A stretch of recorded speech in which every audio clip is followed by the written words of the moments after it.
You are unmuted. We good? Good. All right, I'm going to call this meeting to order. It is 12:46, which is 30 minutes after the conclusion of our last meeting this morning. This is the Benzie County Board of Commissioners study session. Can I get a roll call, please? Janat, Here. Markey, Here. Nye, Here. Roloffs, Sauer, Here. Trigg, here, Orsecki, Here. Very good. Please rise and join me in the Pledge of Allegiance. I pledge allegiance to the flag of the United States of America and to the republic for which it stands, one nation, under God, indivisible, with liberty and justice for all. Please be seated. Okay, we have an agenda before us. Has everybody had an opportunity to look it over? And if so, do we have any additions or deletions? Motion to approve. Second. Argue second. Very good. We have a motion and support. All in favor signify by saying aye. Aye. Opposed, same sign. Very good. We have minutes from December 10th, 2024. Janat moves to approve as presented. Markey will support. Motion and support. Is there further discussion? Hearing none. Vote to approve. Everyone say aye. Aye. Opposed, same sign, and that carries as well. I'm gonna open our first public comment. Would anyone like to speak? Being none, I will close public comment, and that brings us to our HR updates, and our HR person, Jackie, is filling two roles today, so we're gonna allow her to give her report right here. We're Thank you. flexibility. We got this now. I know. I know. There's just a few things I wanted to highlight. We're still recruiting for paramedics or EMTs, emergency communication specialists. We have one of our new employees, Rachel Bender, is the new employee for the communication specialist. And we also got a part-time communication specialist as well. And then we are still searching for a deputy dispatch director. We brought on a new animal control officer, Jim White. We're in the hiring process for several part-time paramedics and promotions. Abigail Newsome is our new full-time paramedic or full-time EMT. She was previously a part-time. And as the sheriff mentioned this morning, Trish Drager was also promoted to sergeant. We have one ongoing work comp claim, and the item I'd really like to focus on is that Priority Health is coming in to host a lunch and learn, and that will be January 30th. They're doing 2 sessions. 11 a.m. to 12 and 12 to 1 for all employees. If you have any questions that you'd like me to mention prior, please feel free to email them. We're going to be going over information internally with Priority Health on the 27th to talk about items to address. So if you could get it to me before then, that would be great. They're also going to be providing lunch, and Advantage benefit groups will be here as well if you have any questions. Is there any questions for me? How is the new insurance working out for them? It's settled down quite a bit, but I think this is a great opportunity now that we're a few months in for people to ask questions that they may have after utilizing the insurance. So I thought this was an important aspect. When I mentioned that some of our employees were having a difficult transition, they actually offered to come and do this. So I thought that was a great opportunity of them addressing concerns that our employees have. Wasn't, you had to pay the deductible up front? Correct. Mhm. I'm just thinking that's quite a burden on. Yes. Yep. So our employees were very thankful to get those quarterly deposits. I know I've mentioned before, they would have preferred them front loaded, but that was against what Advantage recommended due to the possible of employees terminating them or resigning or so I think it's a great opportunity. I think it's just a big transition for employees. It's a big change, and change is hard, especially when it comes to medical insurance that's already difficult to navigate. Anyway, my concerns, thanks. Doing it quarterly is a compromise. Agreed. You know, Yeah. protects the employer, gives an advantage to the Yeah. employee. When you said the Advantage group was going to be here also, Yeah. what does that mean? So they're our third party vendor that helps with benefits. Mhm. So if you have questions maybe outside of Priority Health, they're going to be here as well. And they're just incredibly helpful. So if you had any issues maybe with Priority Health, and you don't feel comfortable talking to me, they're also here as well. That's the conduit with the insurer is what they are. Correct. Yep. Yeah, okay, gotcha. Coincidentally enough, Priority Health has a program called Priority Advantage. Oh, Not to be confused. Right. Any other questions for Jackie? Before we switch her back into the clerk role? I know. And then Quick, Hannah. W-2s will be out the last week of January at the latest. So I'm planning on mailing all of them. So if anyone would like to pick them up in person, please let me know. Otherwise, I'm going to be mailing out all of the W-2s the last week of January. So please feel free to email me if there's anything you'd like to pick up. Very good, thank you. Is it more convenient for us to come pick it up? And instead of everybody mailing, maybe a couple bucks, but. True, there's just I'm required to get it out no later than January 31st. So I get a little hesitant if people are picking it up after then. It makes me nervous. So if I mail them out, then I ensure that they are sent out by the required time limit. I'm just thinking with, all the commissioners have a mailbox. If you could pick it So- up no later than January 31st. Yeah, They could they have to put in be. those mail. Yeah, Yeah, but what if you don't pick it up till February 1st and then you Then can that's come my back and problem. say, I- we didn't get it. Yeah. to you," Just and mail them. yeah, so I'm just gonna I'll just mail them out. Okay. All right. Email Trust the is an mail. option apparently. No, No, actually our policy prevents me from emailing anything with a social security number on it. Oh, okay, all right. they tried to pull that scam on me. That's. I fell for it. I think Grieger did it.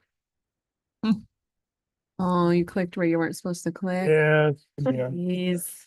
All right. You guys gotta quit that. Okay, thank you. Good job. Let's, our topics for continued discussion, we're gonna start with a review of the strategic plan. Priorities, goals, and action items. So we all have the document either in front of us or it's in the packet for today. Katie, do you want to guide this discussion? As far as, are we just gonna review and make sure none of our goals have changed? I think what we want to do as well in the session is to, have a roundtable discussion of our goals individually. As commissioners, we all represent different areas, and I think it would be a good start to the beginning of the year. And I think the chair and I and Katie have talked about it might be a good opportunity to address goals and issues that are important to us individually that we want to focus on. But let's start with the document itself. Sure. So this document has only been in place since 2023. Before that, we had a document, but it was much different look and feel for Benzie County. It didn't have goals associated with the plan. So this is kind of a new groove that we did just a couple of years ago. And it is good practice to just go through this and make sure what we're doing is always leading back to this. And as we've talked about, this should lead to our master planning and everything really should be tied together. So just a high level looking at this, we've identified our high level themes. So kind of the overarching themes of our future planning is focusing on long-term impacts, approaching challenges with optimism and collaboration, focusing on solutions in the short term as well as long-term future, considering future generations when making short-term decisions, considering goals and actions through the lens of the community and economic growth, understanding constituents may want to oppose things and keeping this in mind while making our decisions. So those are kind of the general themes as we move through Board of Commissioners meetings and how we're representing the county. These things really need to be in the back of your mind when you're making the decisions and how you're speaking on behalf of the county. We move into then the priorities, and at the time, this board identified the priorities as infrastructure and space needs, fiscal health and responsibility, enhanced county services, public spaces and public lands, and economic development activities. So those are the things that you identified as something, as the big items that we need to be looking at. And I see you shaking your head already. Yeah. Yeah. So we can go through this. I can just kind of go through it. Otherwise, we can pick it apart as I go through it. Top of mind when we go through what we just have is the last bullet point, understanding constituents may want to oppose thing. I think that a better understanding as commissioners that we could have is they understand the need to educate constituents who may oppose or support efforts. I mean, I think that's been our goal all along, especially with the Headley override. We understand that things may not be supported, but some things will. I just think that the onus should be on education, and transparency. I would opt for a rewording of that sentence. So reword it to talk about education of the community. Yeah, understanding that. Right off the top of my head, understanding we have a responsibility to educate constituents on issues that could either be opposed or supported. Controversial. Maybe. Right.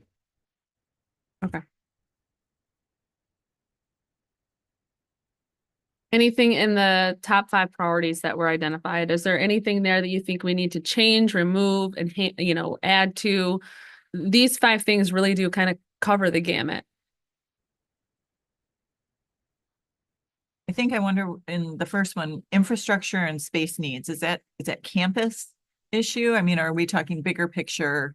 When I think of space needs, I think about space in the building. When I think of infrastructure, I think of broadband, sewer, natural gas. So maybe we get down into the sections, because as we go through the document, we go into depth on each one of those items. And so let's just move on then. So Okay. when we get into infrastructure and space needs, you as a board had decided this was to ensure proper infrastructure maintenance and development and adequate space for the performance of county services, including cybersecurity infrastructure.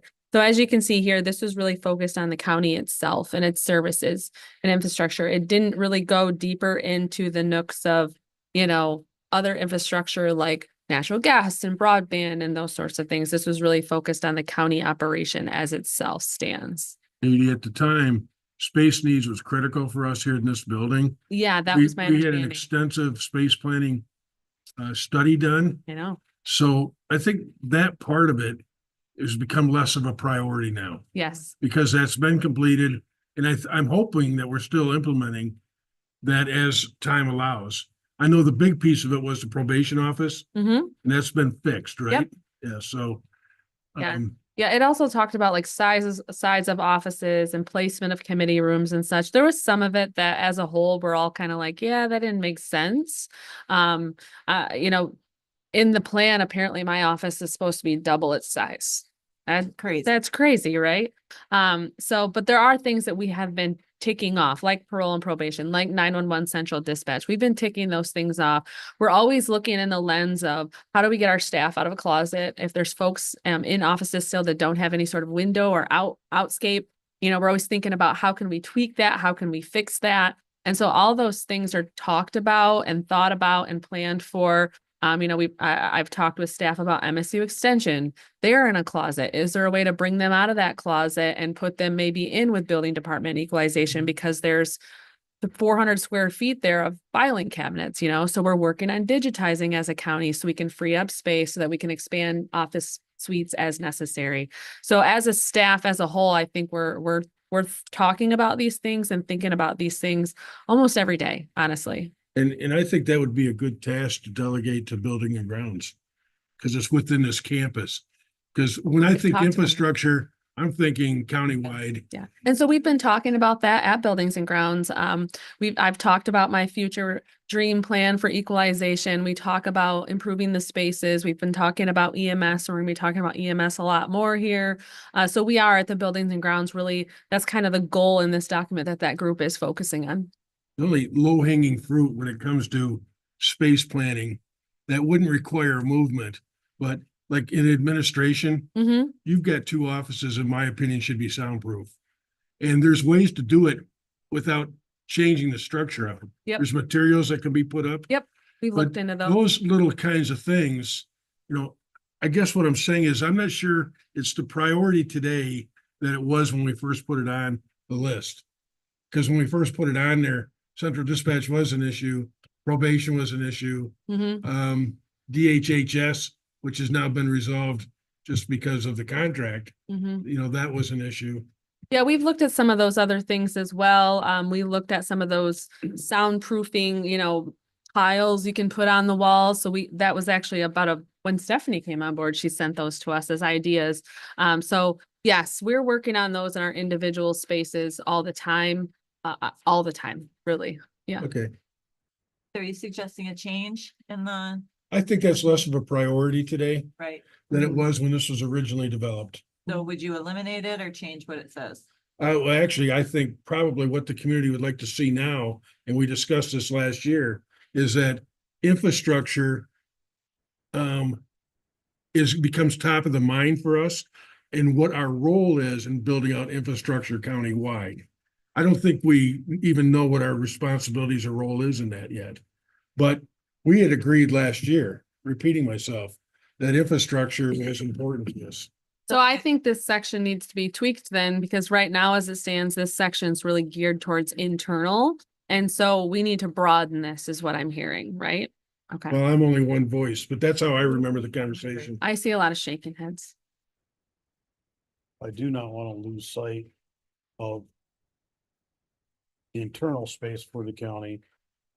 Doesn't have to be a priority or a goal, just the thought. Yeah. Because 10 years from now, space may become a huge issue if it's not thought of, if growth is not considered.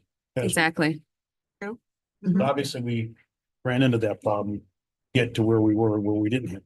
Correct. I do think as long as we have a standing building and grounds Hmm. committee though, I mean, it's gonna be a topic if the need comes up and that's where it will be heard first. And without getting into the details on it, we did have some discussion about when the county's needs grow, some of the agencies that we're supporting, we may just have to not renew contracts with them. Mhm. So I think right now, I mean, staff is really working to meet this. When I came here in 2021, there was things that the Board of Commissioners said, these are items that we need to work on. And a lot of those included infrastructure, and we're still chipping away at that list. So we'll continue to do that. DHHS is going to be, on that list until after 2029 specifically. I know juvenile court, I'd love to get out of that closet area there. That's a huge one we want to kind of finesse. So we'll continue to work through that. Station 3 has been a ongoing topic of conversation for more years than I've been in Benzie County. And so that's still on the list as well. So we'll keep chipping away at those internal things because that's what we've been doing. But I'll offer some tweaked language that kind of expands that to some more community-based items. Anything else on infrastructure and space needs? So fiscal health and responsibility, this has been something that's really been topic of mind for a long, long time. And this is one of those that we're just working to maintain Benzie County's fiscal condition and improve it. We want to maintain a healthy budget. We don't want to use fund balance and, if we don't have to, we want to have a good funding source, good revenue sources, smart expenditures. And so this is something that, you as a board, as well as the employees of Benzie County that we're continuously working on. And you as a board are in a way, our checks and balances as the staff, puts expenditures in all the time. And so that's something that we're always working on. This obviously ties in the whole Headley discussion and the general operating discussion, which we made strides last year, at the ballot box. Yes, we didn't touch the levy, but it was huge that we were able to even tweak that language. And so, I think this is still something that we all find very important and that we're thinking about all the time. Katie, what I would comment though on your action items, a number of these have already been addressed. Mm-hmm. So I think that we could tweak the action items, either get rid of them or replace them with, for instance, you talked about Headley. I still have my concerns about what Plan B is in the next 2 or 3 years. Uh-huh. Okay. Is Well- that a general consensus to tweak the action items under fiscal health and responsibility? Yes. Okay. Enhanced county services. This goes into what we can do as a county to enhance the services for our community. One of them being ambulance services, I believe, is in this section. Talking about emergency medical services, fire protection is a thing. We natural disasters, major capital assets and facilities management. All of those items are in here. Is there anything in here that you think needs to be different? This is one that we haven't really focused heavily on. Because in a way, a lot of this enhancing county services relies on that fiscal health and responsibility. Well, again, some of these action items have been accomplished. Mhm. So I would look at that and the ones that we agree on, probably strike those from the current plan. For instance, on the communication level, you know, you can always improve communication, Yes. but you'll never get to where you want to be. Right. Because once you bring communication here, now we want it here, you know, it's. Okay. Public space and public lands, that's exactly as it says. This talks about the public lands and public space that we have, our parks and recreation, the master parks and recreation master plan. That's all in this section. As you know, we've talked about this a lot over time, and a lot of times it comes down to funding in a lot of ways. But is that a section that's still appropriate? Is it still a goal? Is it still something we're focusing on?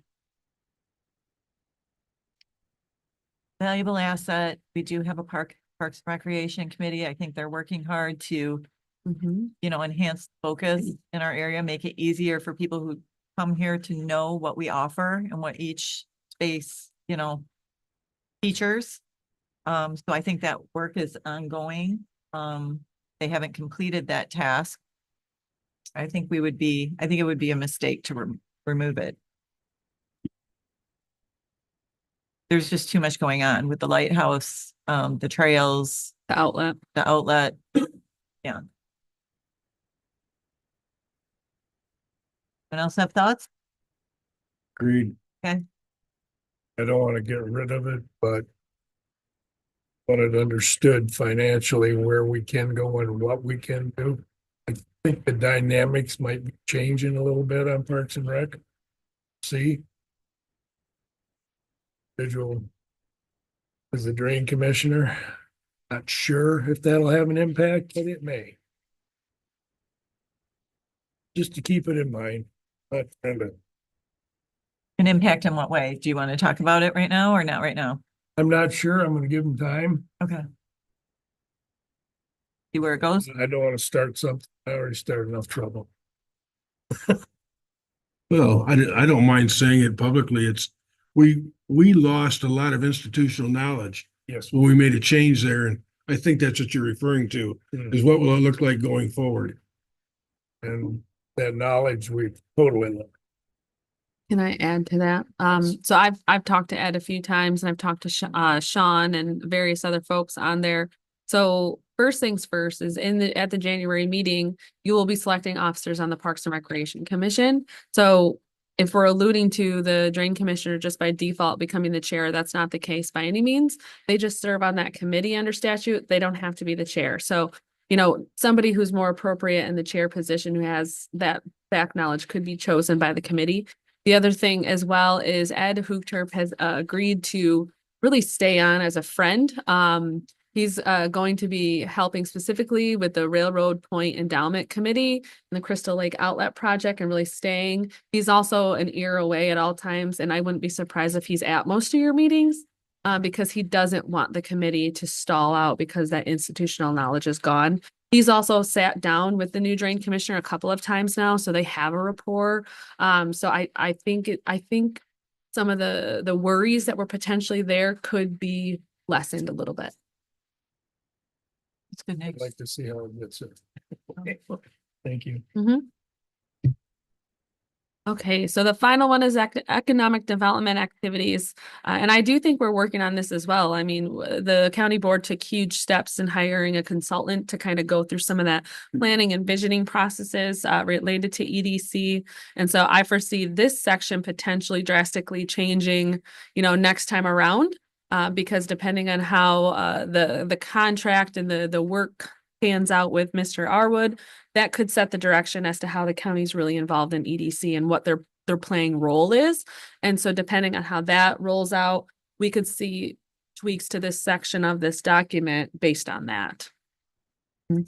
A quick question. Under the strategic priority Or, for the economic development, okay, I thought we had talked about this before, but it says in efforts with our climate goals? Do we have This is- climate goals? It's as been a- in place for over 2 years, so. Right, and I thought we've talked about it before, like what, Do not have climate goals. We have removed climate goals from other letters of support that you have approved over time. I am guessing it just wasn't noticed in May of 2023 when you guys approved this document. So we will get rid of that. What's wrong? Ordinance, what does it mean? baking in resiliency and, plans so that, when we do have these things that are coming, for instance, last year, right, we had no snow. This year we have a ton of it. I mean, things are kind of moving back and forth and that able to, I don't know, deal with that, having that, adaptability, being able to mitigate some of those risks that, Is that a that come function with of it. us, though? What's that? Is that a function of us? The weather is what the weather is. It's all cyclical. This stuff has a tendency to circle back, and we've only been here for a short period of time. We haven't been here for millions of years, so things don't. Some of the stuff we might be able to help and not impede. I'm not in favor of pollution or dirty water or any of that kind of stuff, but there's some stuff we don't have any control over. Right, And but we have to can learn to we, accept that. but can we limit erosion?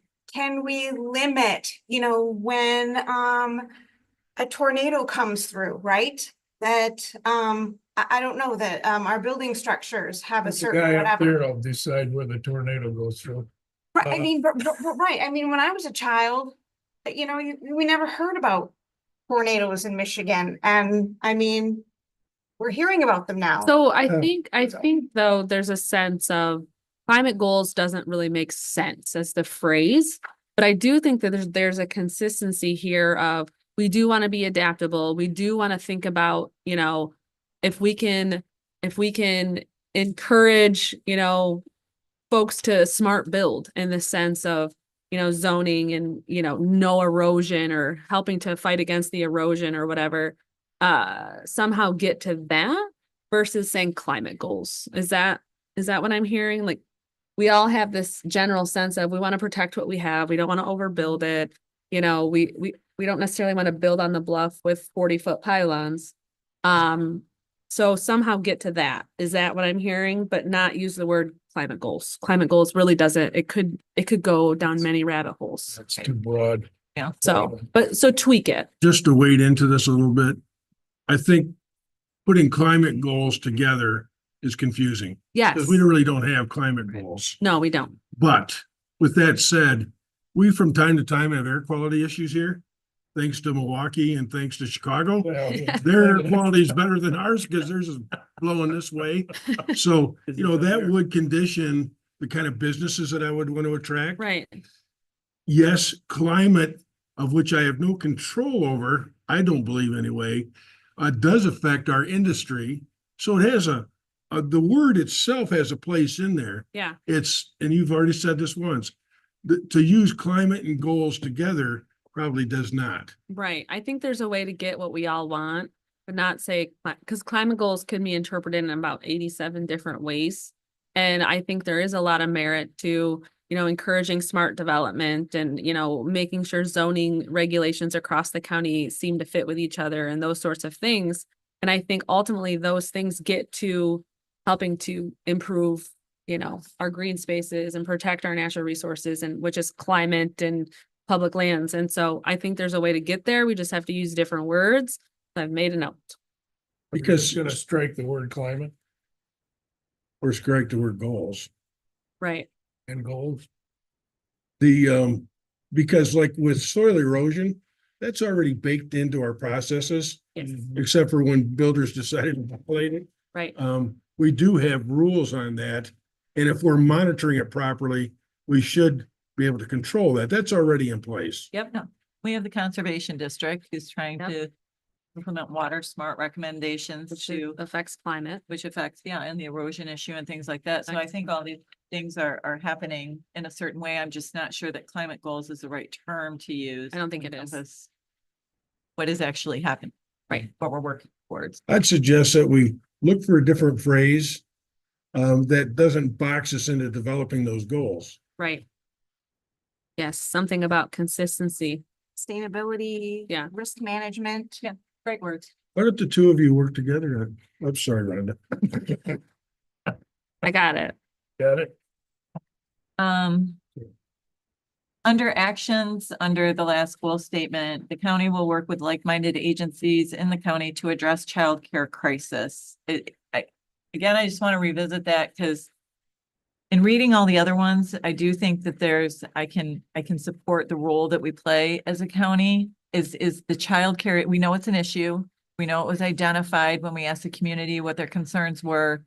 At the end of the day, though, there are different segments of the community focused on that. Is that a county role? Right. Other than, does the county have a role in the way we regulate childcare? A lot of it's done at the state level right now. But do we have Would any the county- regulations? Can I say that differently? Would the county have a role in changing regulations to make childcare? I can see. what you're Because saying part of the there. roadblock is Right. regulations. Right, and we did contribute to a Right. couple of the facilities that with the ARPA funds. Yeah, and under this section, you have to think of the lens of economic and community development. So under the lens of economic and community development, how can the county support the Sure, childcare okay. crisis? How can the county support residents in their careers wanting to pursue childcare? So think about it under that lens and not as the county as a whole. Okay, Because I don't see us creating a daycare necessarily, but from an economic arm, is there ways to support entities who are addressing the issue? but a little bit more affordably, Something like that. more access. Okay, all right. Anything else on this document that I should be tweaking or changing? Is there something that should be added that you feel strongly about as a county? Do you think, do you think this document reflects what your constituents are expecting of you as their county representatives?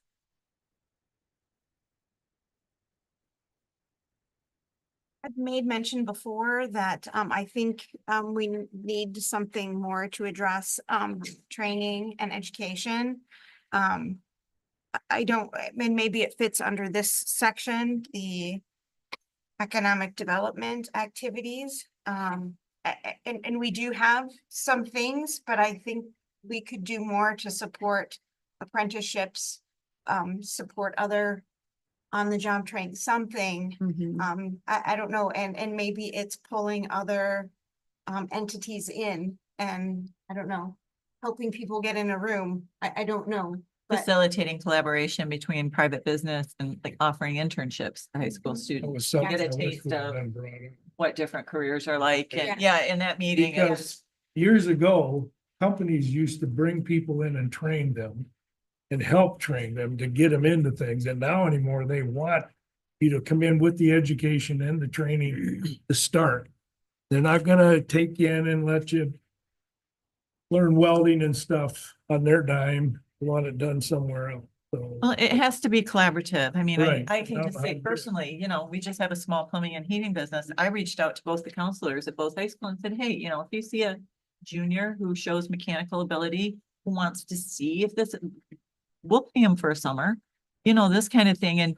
But I think it has to be a willingness to make those connections because it kind of fell in, it's kind of like crickets, Mhm. so.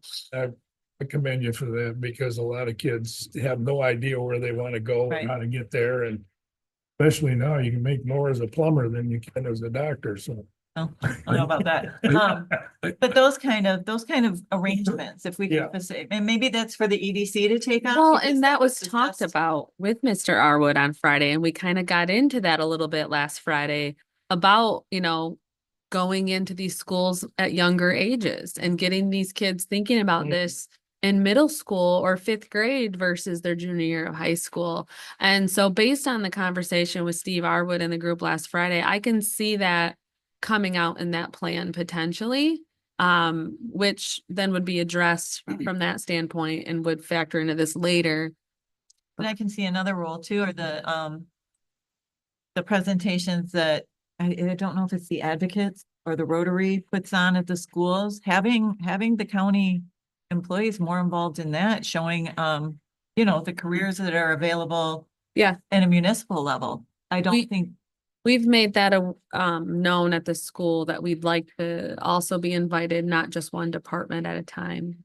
that So would be a that's way to been- get more involved in education and. Yes. So can we add that to under the last one as far as just a bullet about I mean, I think we've all identified that it's important. Okay, right? so we want to talk You about agree, Art, or like, no? Yeah, I do. I have three comments. First, you guys have started using the expression support. I really like that because it says we want to work with other groups, that we're not going to solely be responsible. What we don't have in here, but which is initiative of the EDC right now, is looking at what's the best organizational structure for them. Right now, this all suggests the county owns it. yeah, I'm not convinced that at the end of the day, we're going to. right. We'll be members more than we will be owning it. And just full disclosure, when we talk about training, I got a call recently from a group out of Traverse City that you would know that is exploring the expansion of the career tech for trades. And I'll be meeting with them on Thursday to try to identify the right people or persons from Benzie County to serve on this brand new thing. And the people that are spearheading it, I mean, these are serious people. Great. So there is a group that's looking at it more regionally because locally it hasn't worked like it should. So as a guide for this board, it is our strategic plan. How often should we revisit this? We are starting a new year. We're starting the year looking at this. We've suggested some changes on the document.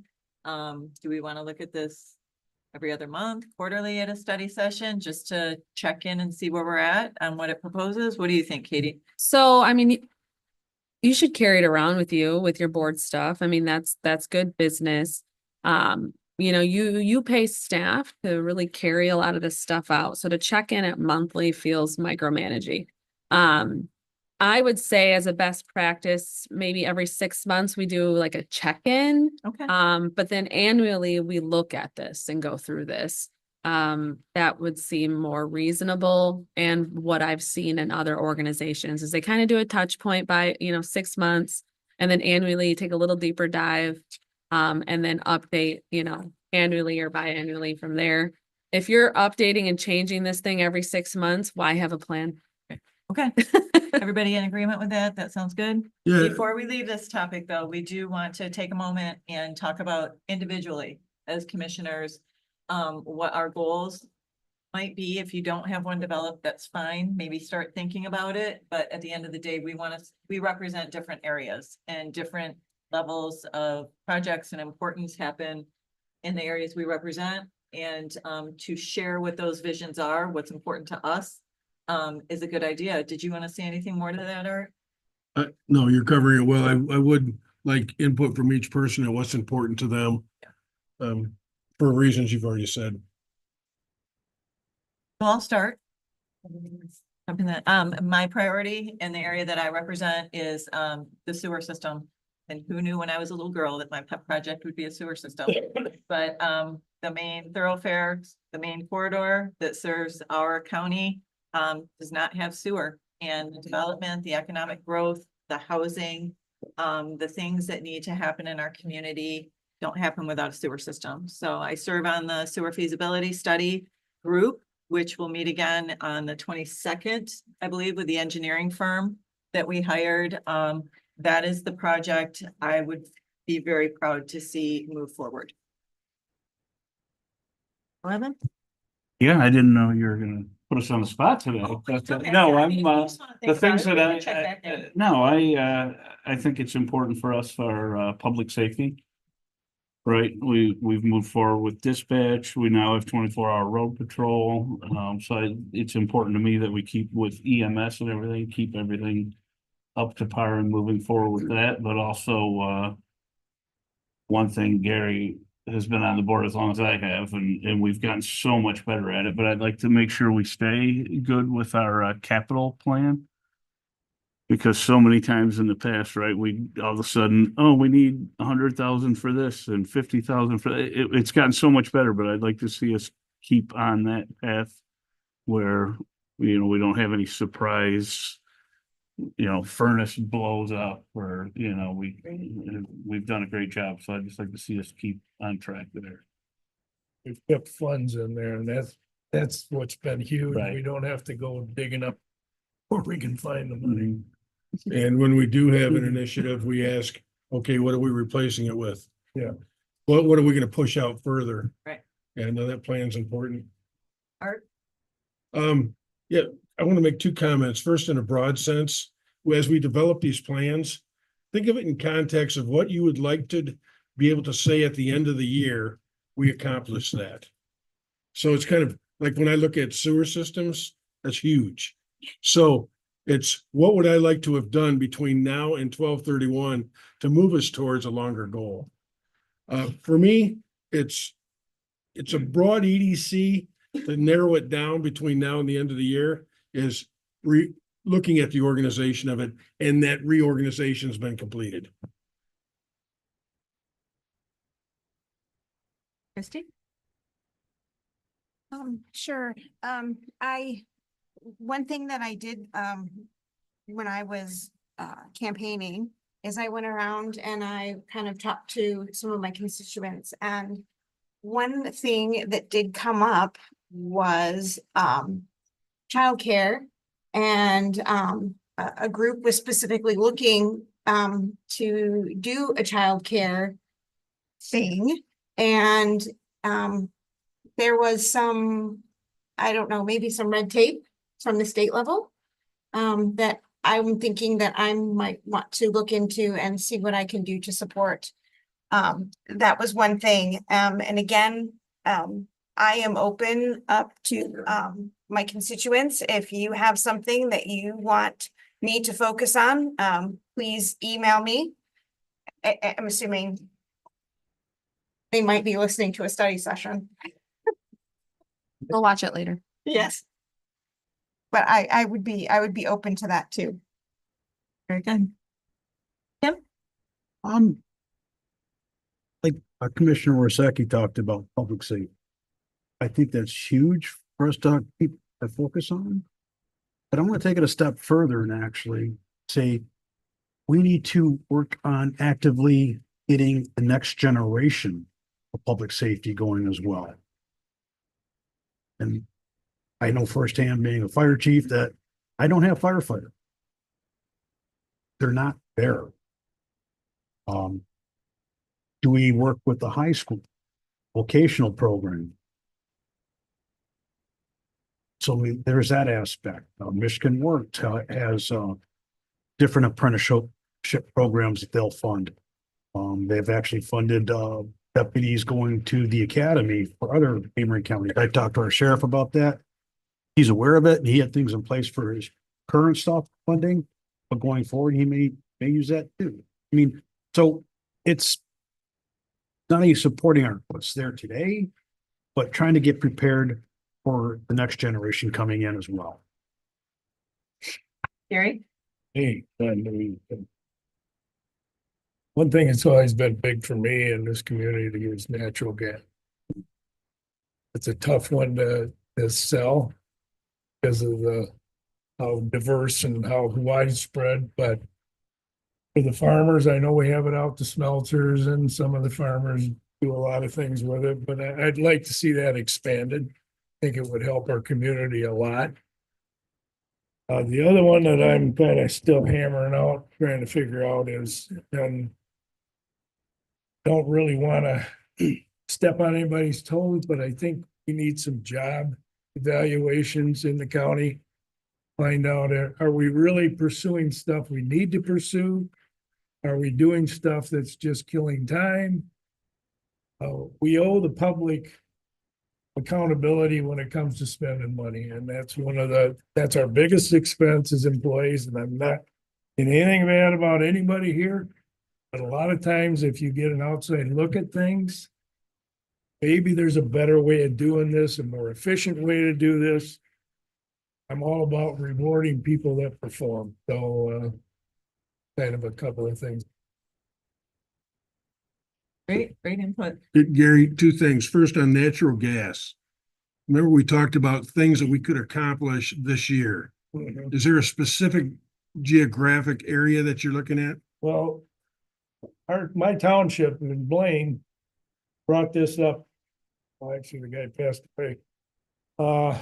Probably 12 years ago. We had, somebody from DTE that actually lived in Frankfurt. He wanted to bring it down 20. Which I think was beneficial. I know most of it's a lot of summer thing. Anywhere we can expand it, I was really impressed. I thought DTE was going to bring it up by Crystal Mountain and stuff. And it fell through. Usually don't have a whole lot of funds to put into it, but if there's a way to maybe get grants or something to help, whatever it takes. But those two areas I think are important to me is the Thompsonville and the Plain area. Just to, not to start over, but to circle back to something more measurable for mine, I think by the end of the year, I would like to have completed the sewer feasibility study. I would have liked to inform the community, have feedback, and know by the end of the year whether we're moving forward with the project. And if we get beyond that, I'll be thrilled. Did anyone want to add any more comments on that? When you talk about, you're talking about sewer systems, right? Well, it's it's the bigger vision when you talk about that's huge. At the end of the day, it's going to be huge. The bigger regional system, that's the vision for when this is going to protect our lakes. Mhm. It's gonna, eliminate some of the holding tanks around the lakes. It's gonna serve the community in Benzonia. It perhaps would connect with Honor. It perhaps would go the other way to Blua to really make us served infrastructure wise with sewer system. I mean, that really is the biggest vision that we travel down Grace Road and connect with Blua. So, at the end of the day, the picture is very big. So it starts with coming down the corridor though.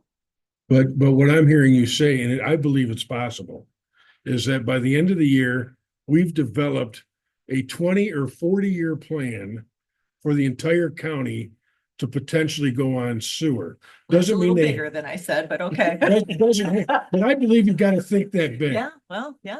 Because it could be 40 years out. I looked down at Bear Lake in the 80s. Bear Lake had a chance to get a grant that spent 10 cents on the dollar. So 90 cents on every dollar, and they could have put sewer around. And that plan, if you develop a plan that fits the county, doesn't mean it's going to happen in 2 years. It could take 40 years, but you're working towards it so that everything you're doing has in mind the expansion off of what I've just done. Yes.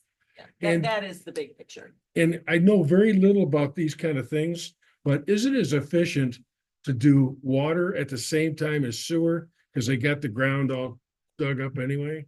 Most of Benzonia does have municipal water. I know that, yeah. Yeah, so not I everybody don't does. know who, yeah. Is it, who knows why the decisions in the past were made Okay. for the reasons that they were. It has to do with the leadership. It has to do with the guidance they had, I don't know. We're here today and we just have to decide what the best way to move forward is. So our goal could be that the county is looking at a county-wide plan that could take multiple decades to accomplish, but it allows the village and the townships to know that when they're having this conversation, everything's about expansion, that they're not in a vacuum doing it themselves. Absolutely, yeah. Pretty good. Any other comments? Okay, let's move on to our next topic. Good discussion there. Okay, this is a discussion regarding a creation of a community reinvestment fund with marijuana fund allocation dollars. I approached Katie with this. I'm gonna run with this. It occurred to me, after a meeting in Beulah, a woman came up to me and said, we want to fix our pickleball courts. We want to, we have so many people. She named off a number of the people playing. We want to get these fixed. And I had to do the same thing that I do pretty much every time that somebody comes up to me and says something like that and say, I don't really know if the county has money for stuff like that, right? We take in taxpayer money. Gary has reinforced almost every meeting. This is taxpayer money. We need to be very, very responsible with what we do with it. We can't cherry pick, so to speak. So, with that in mind, and so many other things, the Park and Honor, Grow Benzie, wanting some seed money, different things that come up. The thought occurred, what if we took a percentage of our marijuana money as a community reinvestment fund? We made a commitment for the 4 years that we're gonna serve to pour back into our community. Now, when the money's up, it's up. But we have money that we know is there for that purpose. When our community approaches up and says, can you help? We know if we can, we know how much we have to help with, and it's not taking away from anything else. It's a fund that we've created for needs that we don't even know we have yet. And probably when we start, needs we know we do have. I'll stop there. So would you consider that in some sort of loan type arrangement? Instead of and not big about handing out free money. If there was an opportunity to grow this fund. Eventually, maybe even morph into the EDC, something like that. Some of these projects. They're great, but there needs to be a little skin in the game. That's just how I'm looking at this. This is, like you said, this is money we didn't anticipate getting. And that's why I always try to push it on some of our liability issues, but is that a possibility? I'm just throwing it out there. So, go ahead. I was just wanted to clarify the marijuana funding allocation dollars. So this Yeah. is money that comes because we are Because, open to marijuana. because Benzonia Township issued 4 licenses. They Yeah. receive a portion, an allocation from all the sales in the whole state. The township receives the same amount as the county does. When we started this, 4 years ago, 3 years ago? Both the township and the county received about $86,000, around there. I believe now we're up around 240,000. So it's not based on our sales in our community, it's based on statewide sales. And of every 16 cents on a dollar is issued to different places, and the township and the county benefit from that. So, So Gary, I heard what you said, and what I'd propose is that we look at putting a committee together that explores those things rather than trying to vet that out at this meeting. that's what the study session's for, right? So, do you want to do an ad hoc committee? What I'd like to do is, when you and Katie and I get together, let's talk about this Okay. and put a committee together. Make a recommendation as to how many people should be on it and what's their goal. Does anybody think this is a terrible idea? Does anybody not want to move forward with this? Reinvesting our marijuana money makes a lot of sense to me in the community. Yeah, all you're looking for is strategies and how we use it so that we're more consistent. Ironically enough, there was an article in the paper this morning, Grand Traverse County, who's yet to disperse any, are going through the very same discussion so that they can know systematically how they're using that money on a year-to-year basis. Or marijuana or their opioid. It may be I think opioid. it's opioid. And opioid, we'll be talking about that soon, there's so many strings and certain things to qualify. This would be more community supporting, we would have leeway with how we can pour it back into the community and respond to needs that perhaps groups don't have many places to go to for that support. So, That's a big thing. We have discretion. Yeah. Unlike the opioid Right. dollars. forward with that at a later date. But the three of us are gonna get together and chat about that before something comes forward. Sure. Okay. Yeah, what I'd like to do is I think, identify what size that committee should look like and what's the goals of that committee. Cause I will remind you that we know how much money we're getting and we use that money in the general fund to balance the general fund sometimes.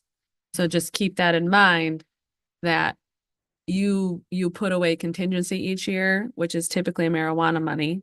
And so you have to, it'll be the delicate balance of what are you putting into contingency? We have an unfunded mandate from the state for new radios, which is going to cost $170,000 plus dollars. So we'll have to weigh those things out as well as part of that committee. And I don't envision it being a windfall of money, but sometimes, you know, Yeah. we've been asked multiple times Right. for $10,000. Right. So maybe know, that, yeah. And if there's a small pot there or something that can be utilized without impacting other things. Small pot. See what he did there? Okay.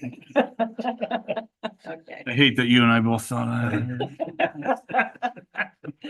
Okay, a discussion regarding budget at a glance changes, my favorite document. So is it anyone else's favorite document? Yes. Like, Yes. You. oh, you guys do use it? Oh, I like it. Yeah. So I showed it to Inland Township and they now have a finance committee and they're starting to do a similar thing. So Why? nice job, Kaylee. So I'm putting it in front of you today because one, we wanted to talk about it because there's some changes needed. Two, we as a county have, said different things and put different things in place as a precedent. Does it make sense? So the first thing I want to talk about is in this document, we break it out by taxes, intergovernmental licenses, permit, change, all these sections under the big general fund revenues and expenditures. Those buckets were determined by the reporting that we did under the county incentive planning for revenue sharing. So I don't break out those buckets anymore. And so I'm proposing that we maybe tweak those breakouts or don't really break out anymore as much. Unless you want me to reinvent the wheel on that. I don't think it needs to be, if you don't mind me interjecting right here. I think it's important for the community to know what services we have a role in Mm-hmm. as a county. I don't think, this is pretty specific dollar wise. I think it's important they know where their millages go to. Yep.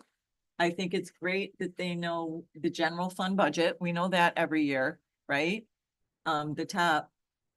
What is the one that causes you the most headaches to retrieve the information? So if you go to the front of it, so flip it over, yeah.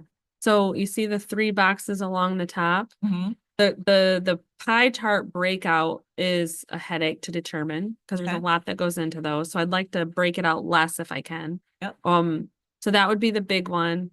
And then, I'm happy with the millages. That's easy to do. On the back of it, we have the Benzie bus on there. Well, we've determined today that we're nothing more than a liaison. They're not related to the county. Half the county thought that you approved their millage and you had nothing to do with it, and they made that clear. I don't think we include Benzie bus on this because they're a separate entity. They're not part of the county. They don't report to the county in any way. So that doesn't make sense to even put on there. There's some of that kind of stuff that I think needs to come off there. But they do receive millage money.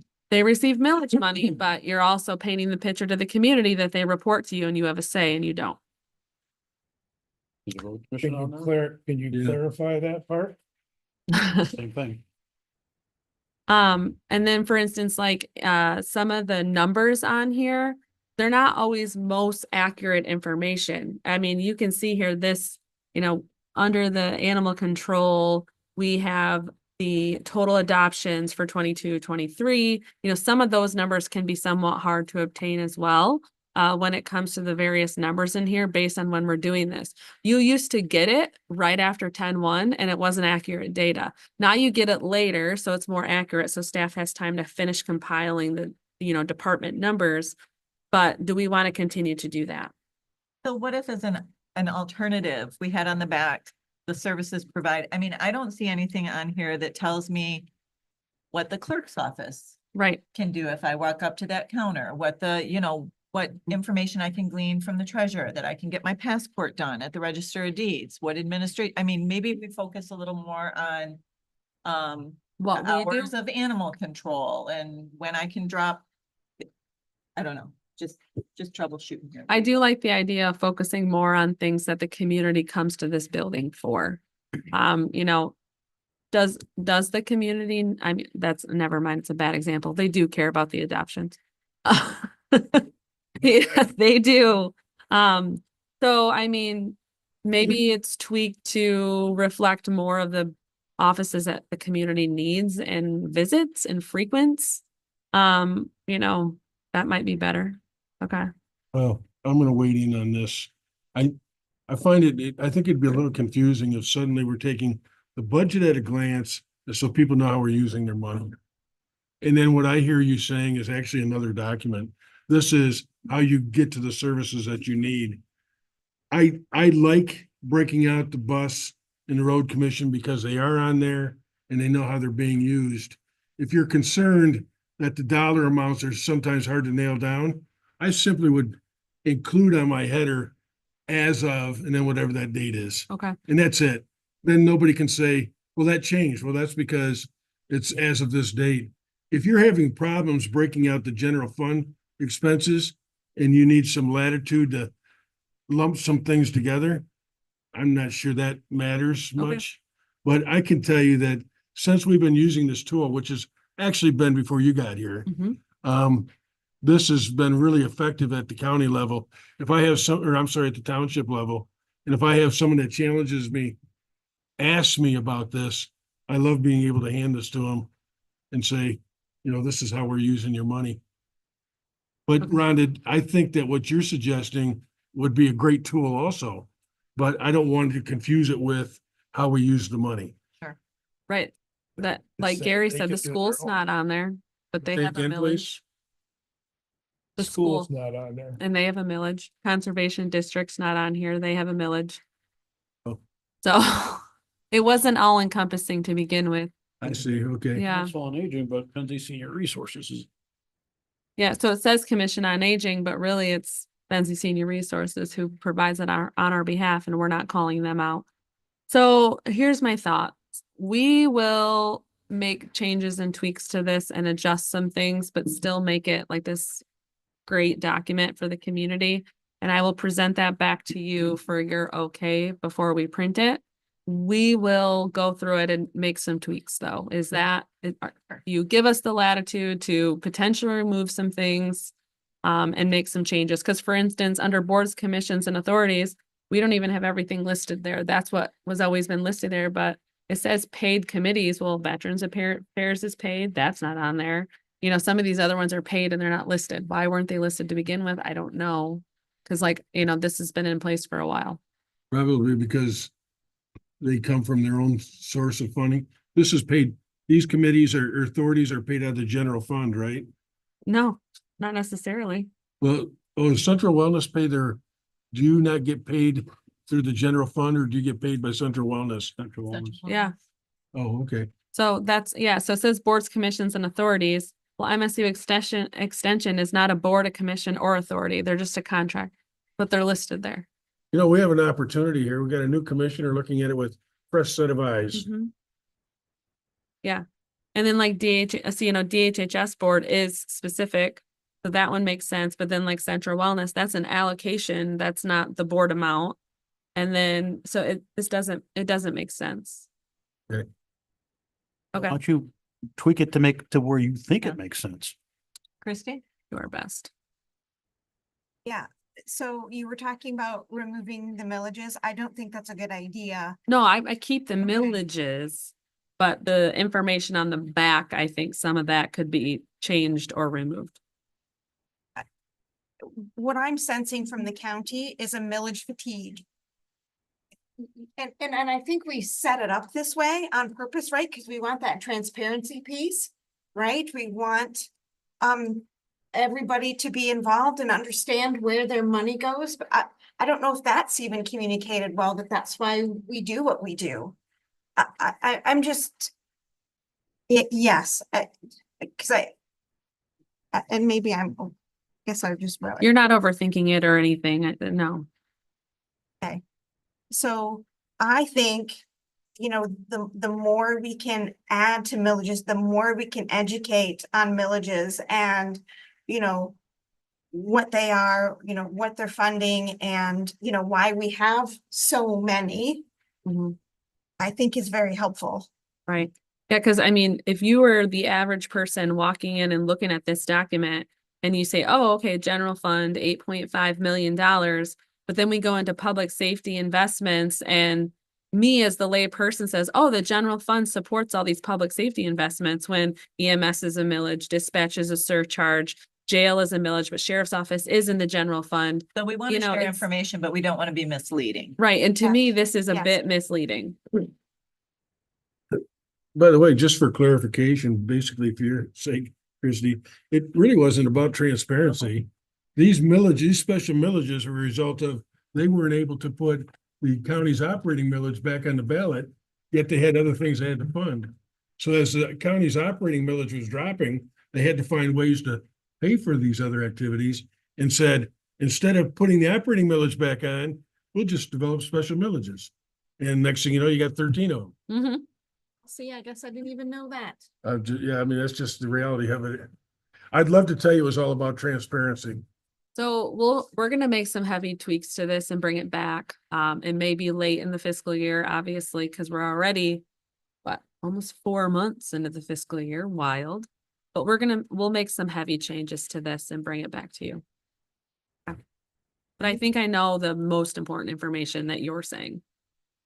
What would really be of interest is, if we give you the latitude to move forward with some of your suggestions, we put it out there and see if anybody even comments on it. Well, and we could do that too. I mean, we can make some of these crazy changes and I shouldn't say crazy, drastic changes and really move stuff around and let's just give feedback, distribute them and see what the folks say. I mean, there may be things on there that the average person's like, why do we care? We don't know.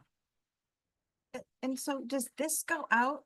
Is this like on the website or something? Yeah, and we don't print see it this and give it document. to you to distribute. I Take take it to to my your- meetings and, You Rhonda's can- got them on her all the To do that. time. It is. Yeah, Rhonda's always got one. yeah. It's posted as you walk in the door. It's on our website. Commissioners distribute it. Treasurer usually has a supply. Yep, I keep a supply on her desk. I use Exactly. her counter a lot. I really appreciate it. You feel used. Hmm. Okay, very good. We have a direction there. This is the first, our next topic is discussion regarding personnel policies, including anti-fraud, nepotism. The idea behind this is that we put our policies here at the county on a rotational basis. Everybody has had the opportunity to look at it. We aren't really coming in to micromanage anything, but we figure if policies are on a rotational basis, good idea for the commissioners to know what the county operates under, and if there's any kind of feedback. We're not looking to rewrite them. We're not looking to change. This is informative, basically.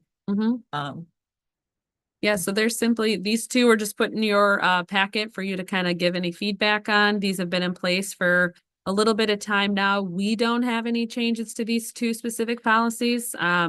We haven't ran, typically a policy, you don't know there's an issue until the issue presents itself. And we haven't run into that for these policies, but this is the first swing at reviewing the policies on a timeline. We're looking for you if there's any feedback, changes, tweak. But from a legal standpoint and a use standpoint, we haven't run into issues with these policies yet. And they have been reviewed. I do have something that I noticed when I reviewed it. So under definitions, B, corruption, it says at the very end. Oh, some examples are. Some examples are, and then there are no examples. So I didn't know if that was intentional, or if that was just an editing error. I don't know. Did we intend to add some examples? I'm sure we did intend to have a couple examples, so we will add that in. And then the top paragraph, purpose, needs a period at the end of, after Benzie County. Okay. Katie has a general statement. We just looked and approved these policies 6 months ago. Probably reviewing them in 6 months is pretty quick. Actually, these ones, we No, these are- reformatted them 6 months ago. These were actually from May of 2023, I Okay, believe. I was just looking Yeah. at the date at the top of Yeah, the, if you look at the certification where Tammy signs, it's May 23 of 23.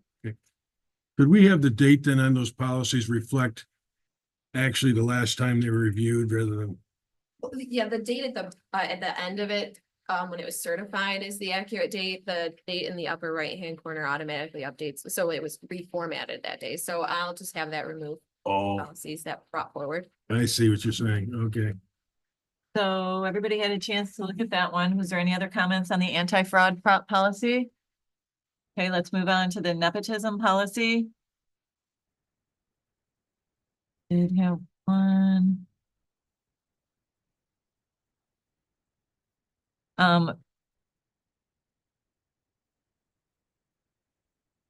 Rhonda, while you're looking for that, Yeah. for me, more importantly, is that legal is reviewing these. Mhm. Legal reviews any document that comes before Yeah. you for official purposes. Section 1 policy under G, the very last one. It says the last sentence, Benzie County Board of Commissioners decision will be finalized. I think that should be final. Yes, you're absolutely correct.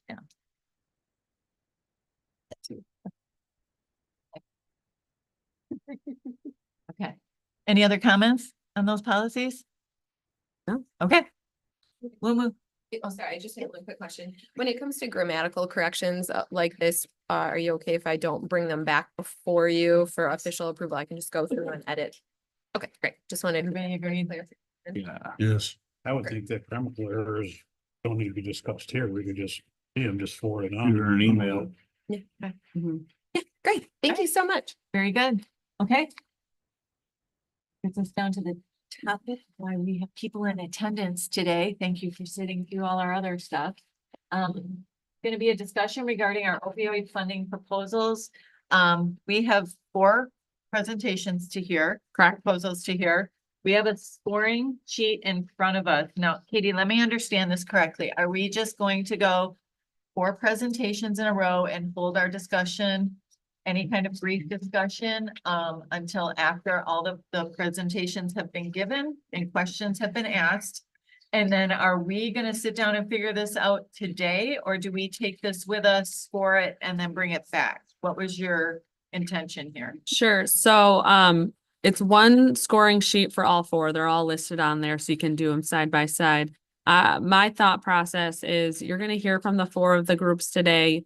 You're gonna ask your questions that you have. They're gonna give the answers. We might have some overarching discussion when all 4 of them are done. And then I would anticipate this coming back at the next study session for some really in-depth dialogue and going through this, and then making the recommendation to the full board meeting for allocation of any funding.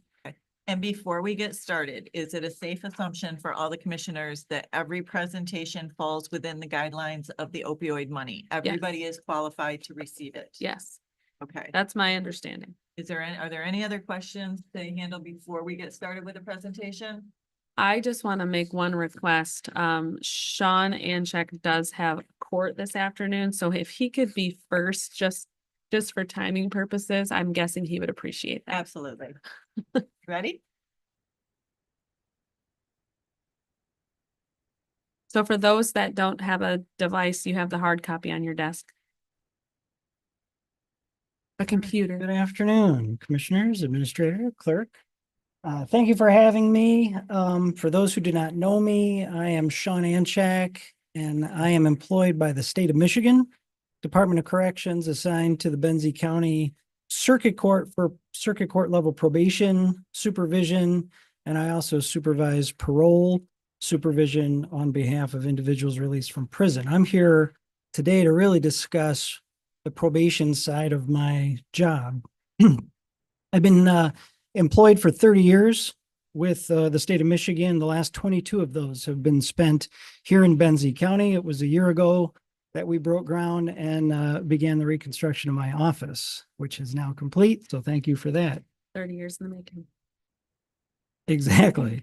I believe you guys have my request for proposal. Thank you, Katie, for putting me up first because I don't know what I'm doing. I work for the state. I don't ask for money.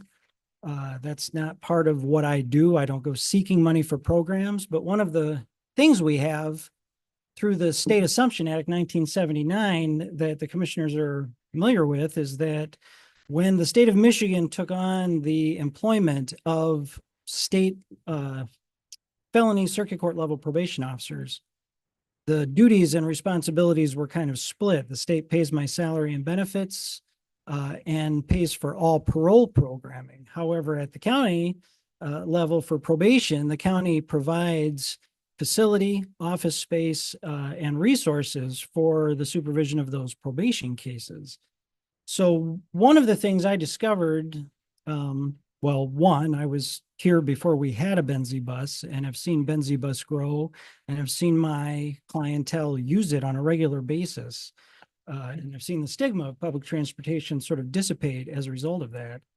In 2018, I was the president of a 501c3 that was not able to fulfill its mission, and we gave those funds to United Way to distribute for the benefit of probation services. And the key service that we noted was transportation. And so we began using those funds to purchase Benzie bus passes to be distributed to probation clients in Benzie County. And that worked real well. But again, I sort of fell into that. I was on that board. I was vice president of that board and was able to sort of drive the direction of where those funds would go. And then as that money started disappearing, I was also the president of a board, which last year we shut down through the recovery court. And when those funds had to be dispersed to a nonprofit, we decided to use that money to purchase bus passes. Now I'm down to my last 60 passes, and I've been telling my clientele for the last 6 months that this grant is going to be out, and there's going to come a time when I cannot provide you with assistance in transportation. So that's kind of the history of the transportation program that I've kind of informally been running through my probation office. I'm in need of continuing that program, and I believe that the clientele supervised by the state of Michigan, the circuit court, really do fall under the opiate funding. They would definitely be positive beneficiaries. I believe everybody on my caseload has been touched by the opiate epidemic, whether personally through relapse, use, overdose, or families and friends, other community members known to them to see the damage that was impacted. So using the funds for the purposes of the probation, I think would be appropriate. What I envision is a way to continue for, I just picked some numbers out of my head, honestly. $20,000 over the course of 5 years, purchased in small increments, to keep this program running. I'm not sure what it looks like moving into the future. Sustainability is one of the questions on the proposal, and really there isn't a sustainability to this. There's no way for me as a probation officer to raise money to give transportation assistance to my clients. The only way I can do that is through some level of grants. There's really no way through the state of Michigan as a probation officer for me to be out there seeking grants. It's just not something we do at the street level in the bureaucracy. However, I'm in this unique position where I've had these other prior nonprofits that have been able to help as they defunded themselves.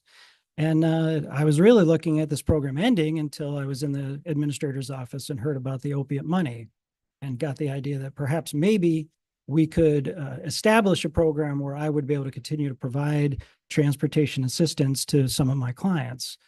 A little bit on that. One of the things I've observed by monitoring this program, myself and Agent Endress, is we hand these bus passes out to individuals on a case-by-case basis, sometimes because we see the need and we offer, sometimes because the clientele ask, because they know we have the ability to provide that assistance. It's not a program that I've seen abused. I don't think people are out there reselling my bus passes. I think the people that are accessing this program through the probation office are the individuals that you see in the lobby waiting for the bus or getting dropped off here by the bus. Primarily, those transportation services are for employment. They're for meeting the probation officer. They're for meeting therapists. I think I said employment, possibly employment, but it's really just overall assistance to individuals at the right time in their lives when they need it the most. without stigma. I've seen it to be effective. I'm hoping that the program can continue. And I'm hoping, even though I'm not really familiar with how these things work, that we could come up with a plan so that I'm not necessarily holding on to a pot of money, but there'd be a way for the county to use those funds, purchase those passes. The one thing is Benzie Bus does not give a discount. We've discovered there is no bulk discount, so it's really face value, dollar for dollar, for those passes. But in short, that is my proposal, and I'm open to question. Questions for Sean? How many do you use a year, Sean? Those numbers are a little sketchy because I did not necessarily keep those. However, I can say that we purchased about $1,600 worth of passes last year. I think it was kind of snowing that day, I think February or March when we last did it. So almost a year. So $1,700 worth of passes has lasted about a year. Okay. That's using them very sparingly, knowing that my grant was running out. Previous to that, the last grant was $26,000 split between 2 counties. So it wasn't necessarily an equitable split, but I would say we probably went through $8,000 to $10,000 in 6 years-ish. And just to confirm, this is absolutely an allowed expenditure under Exhibit E of the opioid settlement funds. This would just be for, because you said most counties represent, just be Benzie County. This would just be for Benzie. The first grant that I got did cover Manistee and Benzie within the same circuit, but this specific request is to individuals supervised in Benzie County. So we have a situation where we'll take on cases from other counties, but if they're living in Benzie County, they're a resident and they're under my supervision for probation specific purposes, I would be able to provide those passes under the grant. It does not include the parole side of things because the state actually has a plan in place to provide employment assistance, transportation assistance, hygiene assistance, and that kind of stuff for parolees. I occasionally find myself in my office where I can provide a whole bag of goodies to one person and not the one that comes right now after them, just because of the nature of the status of their case. Not that this will affect my opinion, but are you going to be asking the same thing for Manistee County?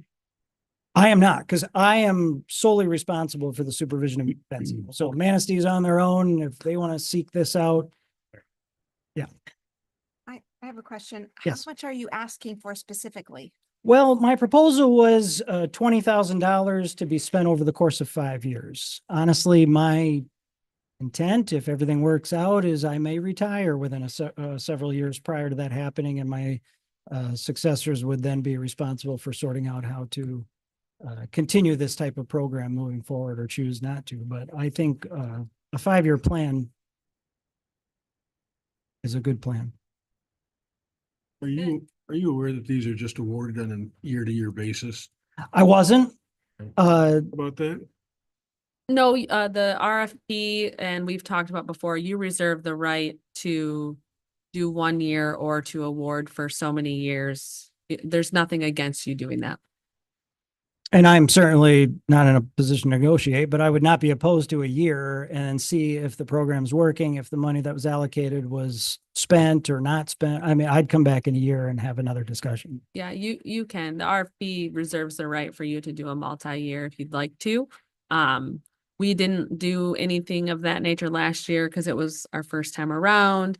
We didn't have as much money. We weren't sure of what was coming in. And so we didn't last year. We just did one-time awards. But there's nothing stopping you from doing a multi-year award if you'd like to. And how many riders a year would you need it for? How many rides a year?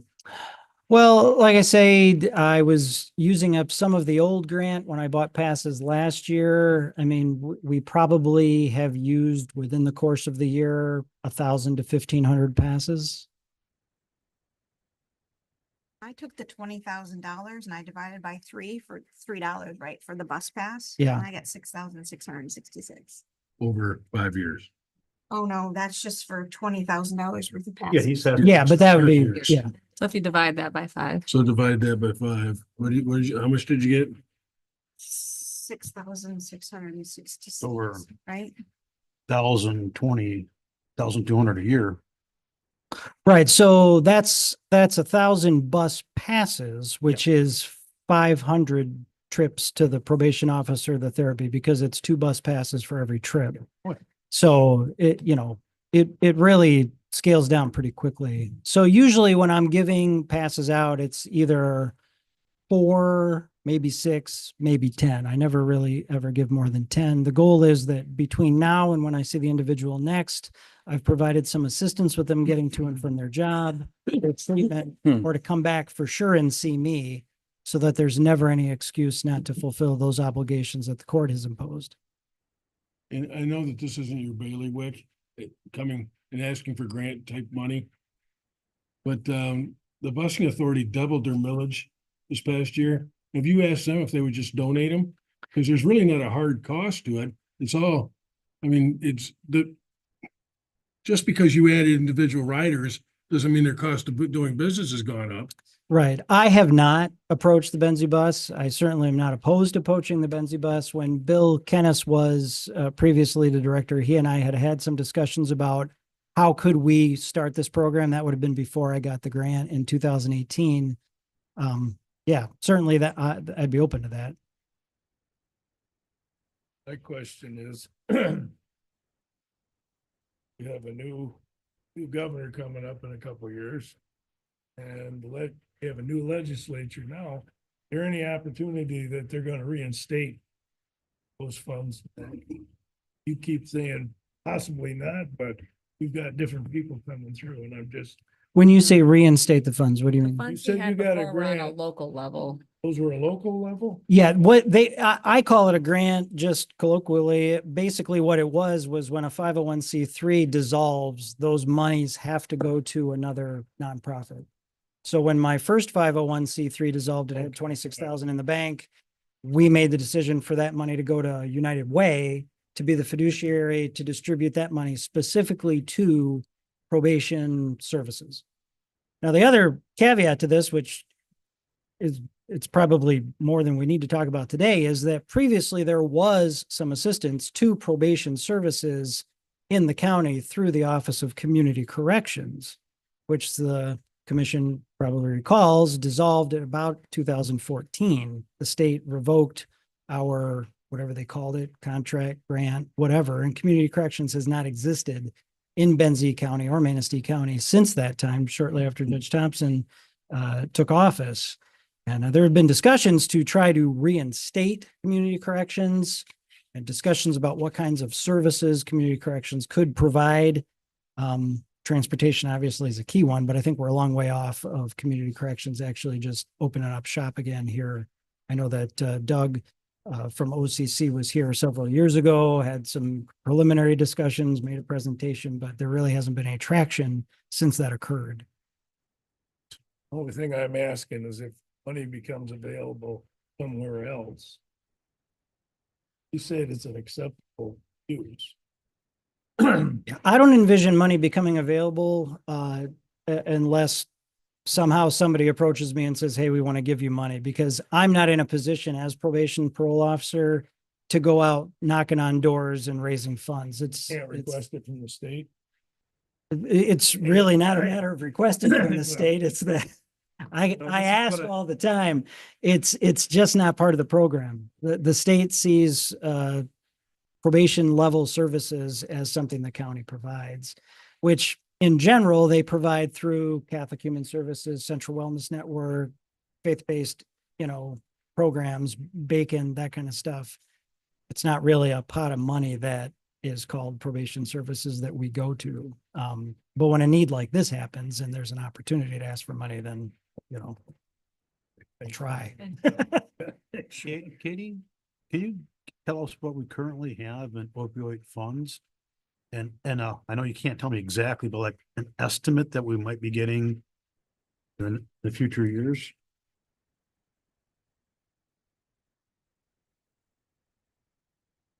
We budgeted $200,000 to put out the door for this.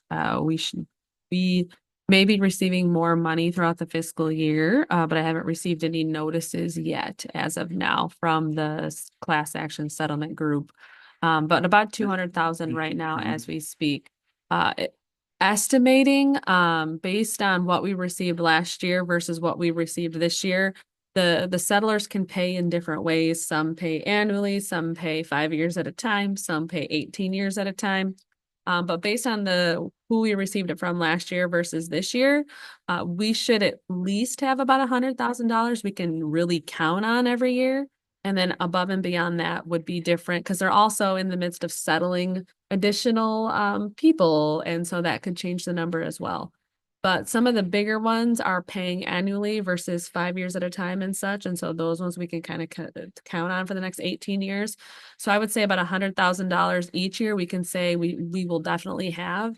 And then how much on top of that, it could change every year. I would be reluctant to make a multi-year commitment because really there's no guarantee about what that funding is gonna be. Very good. Any other questions for Sean? Thank you so much. Thank you. Central Wellness?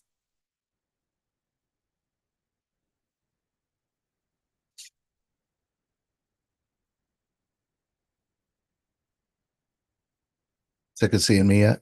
For me? Yeah, weren't you just here? I'd like to introduce the one who pulled the grant together, the one who knows everything about it, Tricia Olson. Olsik. Okay, there. Yeah, there's a K. It's my Polish kicking in. So she pulled together the grant, and so it's all yours. Hello, everyone. I'm Tricia Pulsick, Clinical Director of Adult Services for Central Wellness. I thank you for the invitation to come today and answer questions and to talk a little bit about our proposal. So Central Wellness, our aim is at providing substance use disorder services to community members who are not insured or underinsured. We can do that with the use of our current SUD Health Home resources, which are RN/LPN care manager, our peer recovery coach, our behavioral health specialist, medical consultant, and site consultant. So we already have that in place. So we could start utilizing those same services for the folks that do not have insurance or are underinsured. We could do that to community members age 18 and over who reside in Benzie County with the current diagnosis of opioid use disorder, stimulant use disorder, and or alcohol use disorder. Within the health home, they'd have resources for comprehensive care management, care coordination, health promotion, comprehensive transitional care, individual and family support, and we would be able to offer them referrals to community and social support services. During the post-pandemic and the Medicaid redetermination period, we lost approximately 50% of our MAT and SUD Health Home clients. What does MAT and SUD stand for? Substance use disorder, And MAT? medication assisted treatment program. Sorry. Aren't you supposed to know that? I do know that. Yes. So with that redetermination, we lost about 50% of our participants in that program due to them either finally being in recovery and having a job and making money. So then they were making too much money to qualify for Medicaid or just not reapplying. So with that, we'd like to, utilize these monies to try to pull them back into services under our SUD Health Home and hopefully give them the resources to continue their recovery journey. Because it's much more than medication to assist with that. So it's the peer recovery coach walking that path with them. Our RN care manager providing education to them. Their medical piece of that is probably been put to the wayside during their active addiction. That's something that we've seen a lot. They're not doing the annual wellness things that they should be doing for their physical health. So yeah, well, hopefully we can help them get back on track with that too. And is this just for Benzie County or is this for Manistee and Benzie? We have applied for Manistee County also But the dollars you're requesting from us for Benzie County. for Benzie? That's correct. How do you differentiate? I mean, is it per client kind of thing? So we came up with, we came up with the $50,000, 5,000 of that would be to continue to provide naloxone, free of charge. To provide education to those folks who are getting the naloxone for monitoring, stocking. I like to keep track of the naloxone that we give out. And then 45,000, we figured 9 to 10 open slots for the uninsured or underinsured clients. Benzie residents, yes, including administration. So that's roughly $5,000 per open slot. Is something you might be coming back again and asking for again next year? Possibility. Out of the 45,000, how many clients do you believe you can help or Well, work with with? having open 9 to 10 slots, I guess it just depends on what their needs would be. It wouldn't be just 10 people. It's going to be many more people, but that would be the open slots that were available. So depending on what they needed. Work with a group of 10 Yeah, at the max. Okay. correct. The other question I had, Trish, for you was Yes. whatever you called it, the soup health home. So Sud. Sud. Sud, Yeah. I mean, I guess I put it there. Anyway. Is that a physical home? No.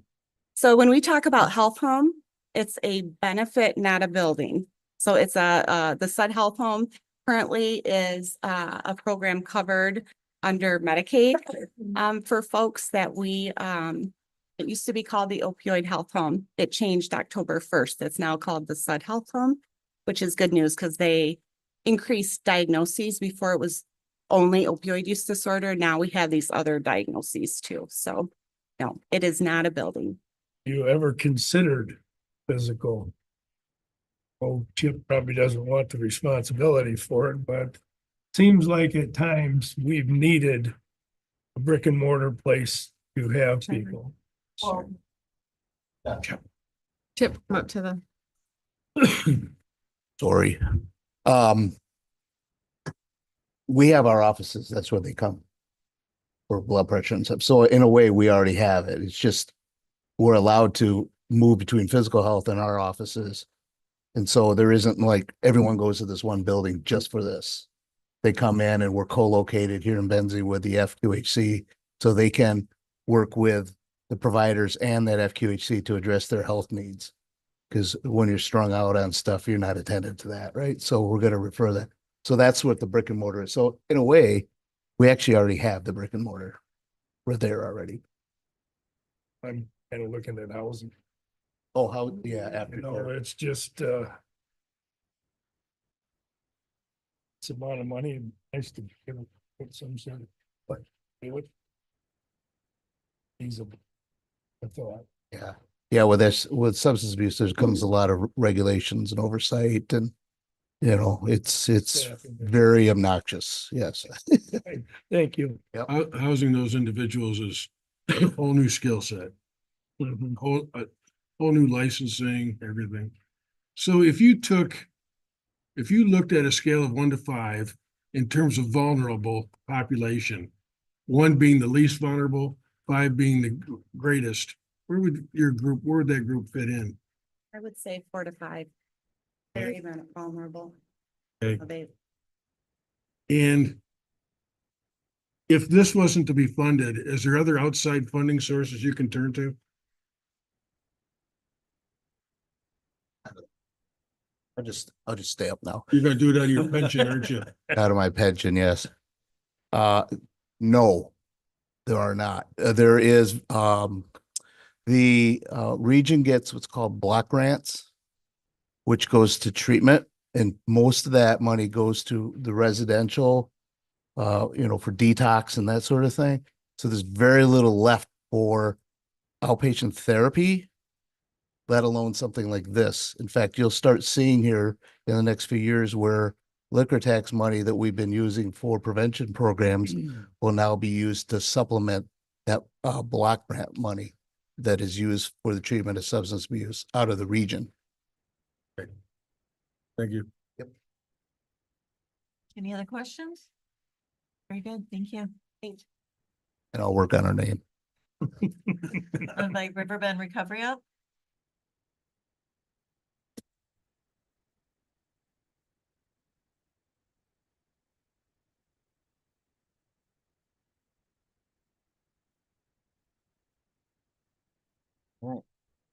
First of all, thanks for having us here today.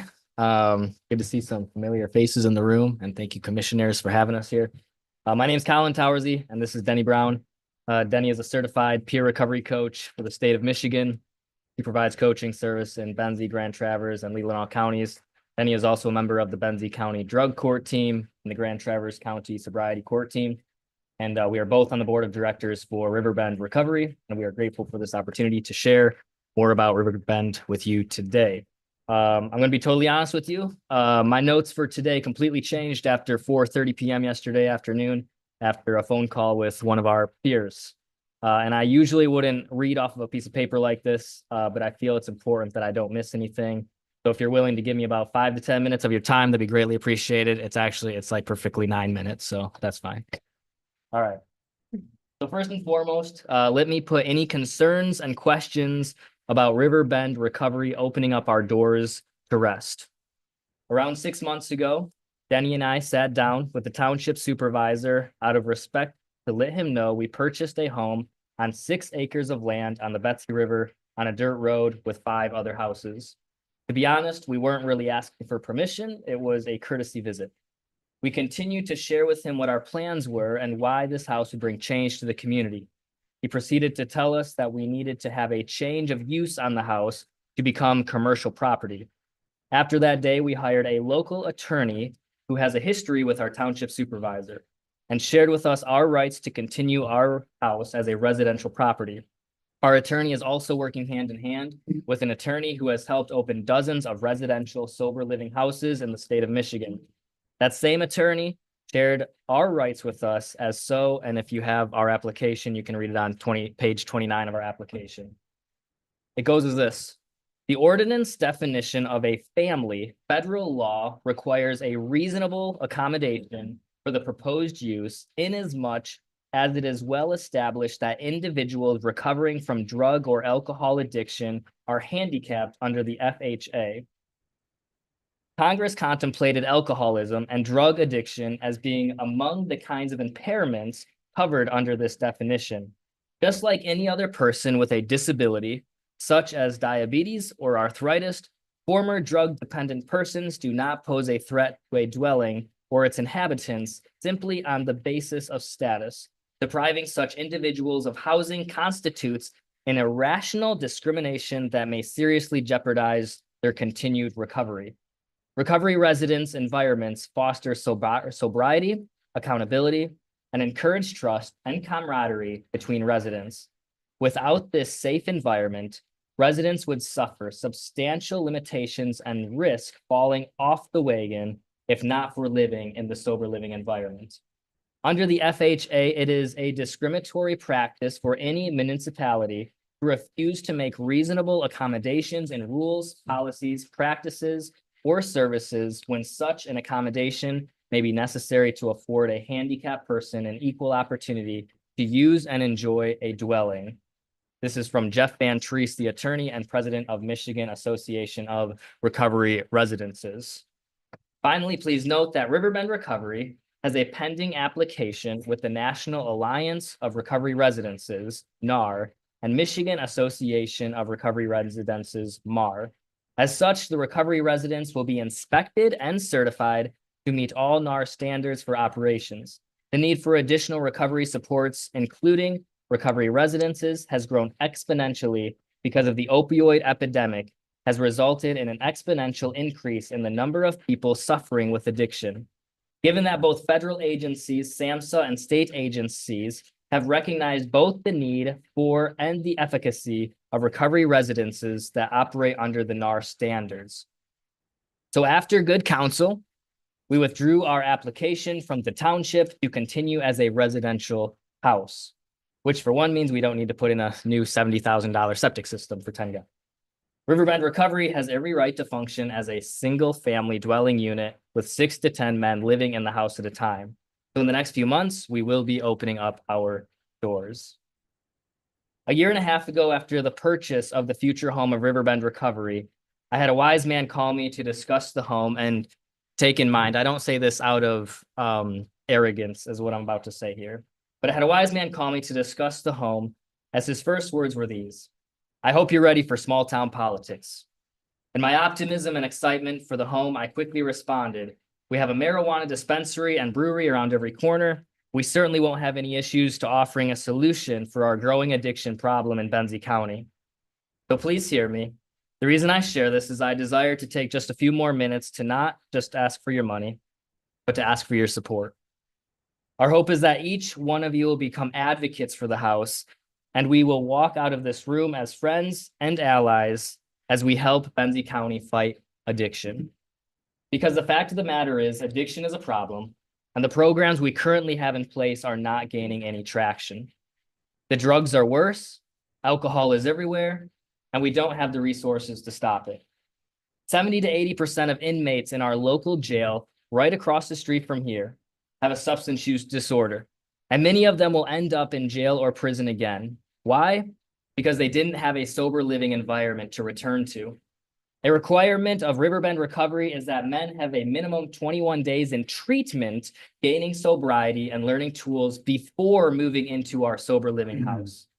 Johns Hopkins University found that less than 10% of individuals stay sober long time after treatment if they go immediately back into their previous living environments. However, 70% stay sober long-term when utilizing sober living homes after treatment.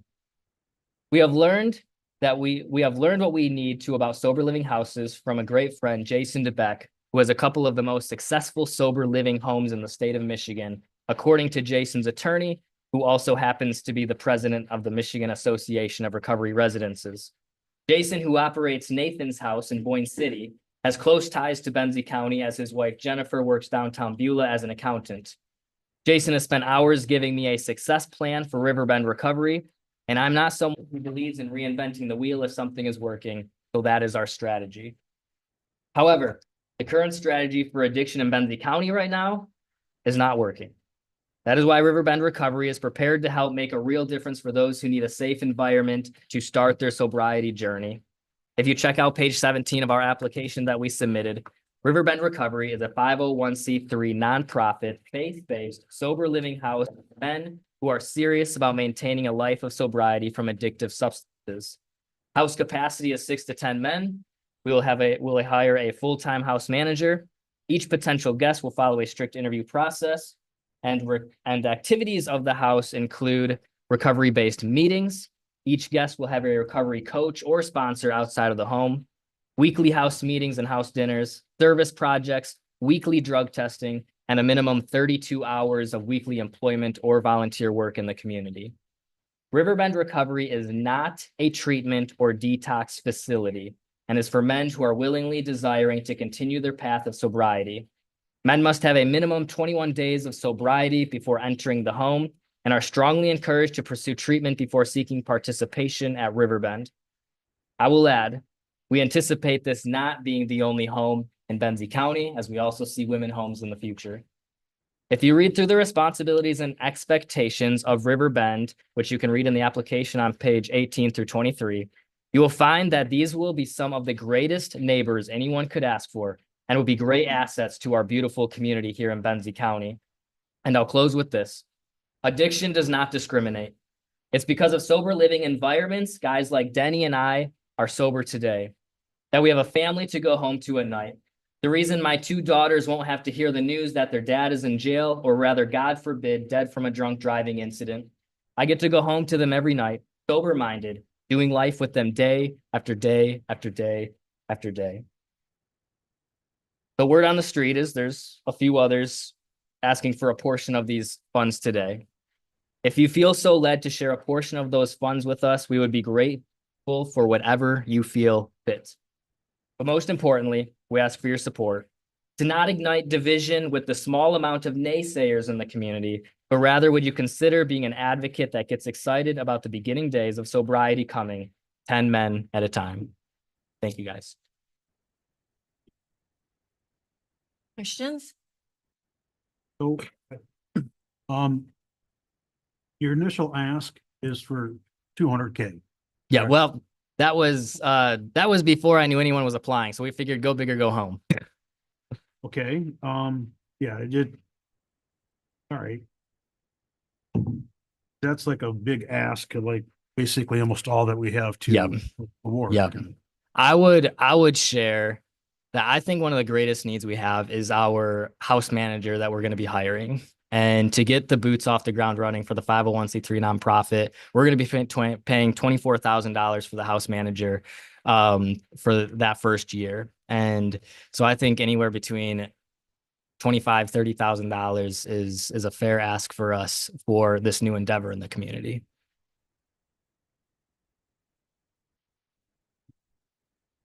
Well, I got a few for you. Give Okay. it right.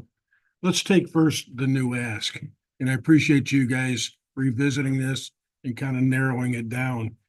But what's the sustainability? Where are the funds going to come from next year and the year after and the year after that? Yep. How do we know that the county makes the investment with taxpayer dollars and then year 2 and 3, there's no funding for it? Yeah. Yeah, go ahead. One of the things that's gonna be happening is that the guys who are gonna be living there are gonna be paying a fee. We call it a shared living Sure, expense. thank you. Yeah. To live there. So that, since taxes.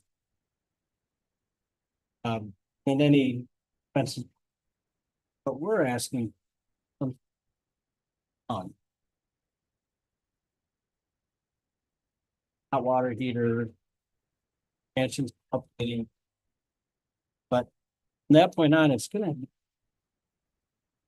And we haven't really nailed down a set dollar amount yet for that, but we believe that. Manageable number. of Gentlemen that are staying there, which would help us. But to get us over the hump. I mentioned. Hopefully we'll be back next year. Grand Traverse County, there's roughly 60 to 70 beds. Manistee County, there's.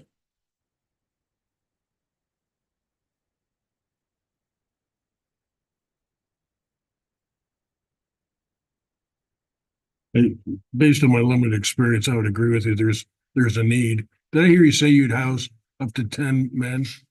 Yes, sir. And do you have a waiting list for that now? No, there's really nothing you can do until we completely open the doors, which will be the next 2 to 3 months. But it's guys that'll be coming directly out of treatment. We don't want them to get back on the street before coming from treatment. So once we open the doors, we have partnerships with treatment centers in the state of Michigan that they will send guys our way. So then they don't ever have to go back to their environment that they were in. They'll come straight to and directly to our house. So when you look at these facilities that are currently available and you look at their experience, how long did it take them to be fully in service? In other words, how long if they had 10 individuals, how long do you think it'll take you to get to 10 individuals? Yeah, it's a hard question to answer. But I would think in the first 3-4 months will be a full house. Yeah. Looking at, I work in the Benson County Daily and like.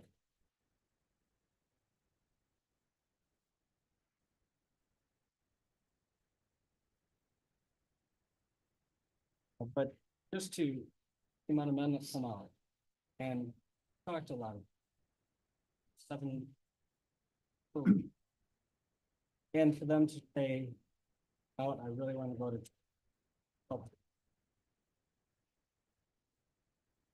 And they come back and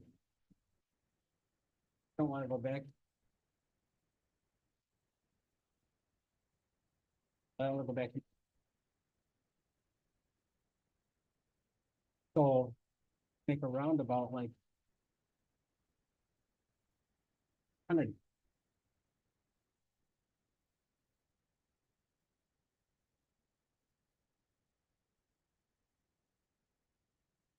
waiting.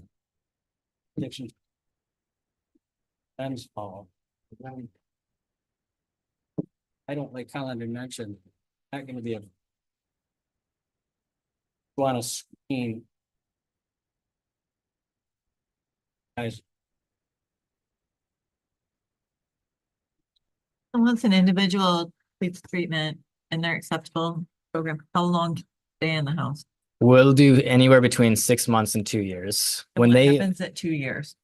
at 2 years, I mean, by that point, we'll help them be in a better situation and get them into a new living environment. And so there's really no perfect timing and how long they'll be with us. But we want them to feel as long as they feel like they need to stay until they're ready to get out, until they feel safe enough to get back. So, but hopefully by then they're ready to go back to their families or go back and start a family, or and that's the goal. But yeah. and that's what we've seen where gentlemen will empty nest. Come in, they get. And as they get health. Oh. Then all of a sudden they can look at. Or like. This grows at, I see it all the time. And.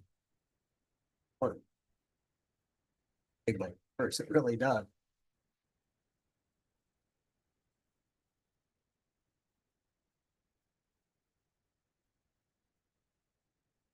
You mentioned different areas where people would be coming from, right, out of treatments or different jails. And are we gonna focus on Benzie County people Yes. only? Yeah, we're working really closely with Sean Onchuk, who just presented earlier, Okay. and he's going to help us in identifying men. All right, and then you started your presentation talking about issues with the township and whatnot. Has all of that worked out, like permits and everything you need for the house? Is that all done and legit now?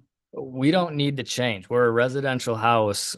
What they wanted us to do Mhm. is something we don't need to do. And so we're moving ahead, we're forging forward, and that's what we're doing. I mean, is there a possibility that they're gonna fight you on that?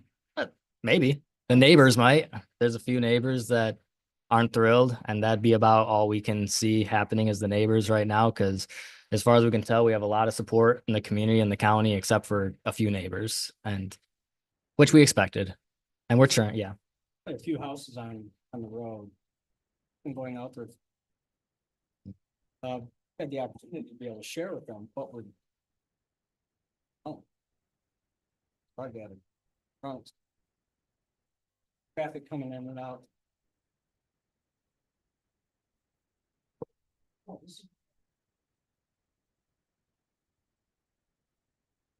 Oh. But there's still some.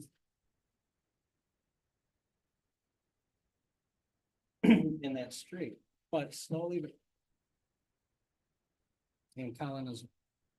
Starting to understand this.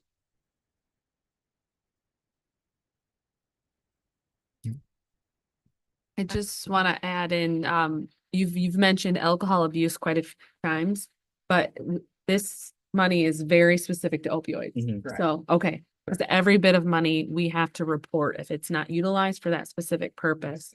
Mhm. So that's where this money falls. It can't be used for the alcohol side of things. It's got to be the opioid side of things. So many are possibly. Sure. Yeah, but I see what you're saying. I agree totally.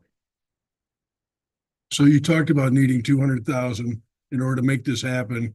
You've now modified your request to 20 to 30,000. So looks to me like you got a gap of 170 to 180,000. Where will that come from? So So total transparency, I would say some of the things and that extra money would have been more wish list items of things we'd love to have that maybe aren't necessary, like totally necessary to open up the doors to the house, like the like we need a dock to go all the way down to the river because we had to take our dock out. There's wish list items that I believe that we have there that aren't necessarily and crucial to the opening of the doors of the house, but we have what we need to start the house. But if any of you guys have run a nonprofit or a 501c3, like there's not money coming in left and right either. And so this puts us in a more secure position opening up the doors, especially if we knew we could upfront pay that first year of the house manager. I think that would give us a lot of confidence. Now, not to be combative, but so you mentioned a dock that you could do without. Let's say the dock was a $20,000 or $30,000 expense. Yeah. You still have a gap of $150,000. Was it all just want versus need, that 150,000? The lower level, it's a 2-level house, the lower level house. Got- Okay. And when the house was built, somewhere along the line, water. That whole. Really needs to be pulled out. That's. Part of that remodeling would make sure that. It actually get. Get a room. Yeah. They'll have a room separate, nice bathroom. Bath. Oh. Have a little kitchenette down. So that's all. Specialists. Must be able to do that for real. Oh.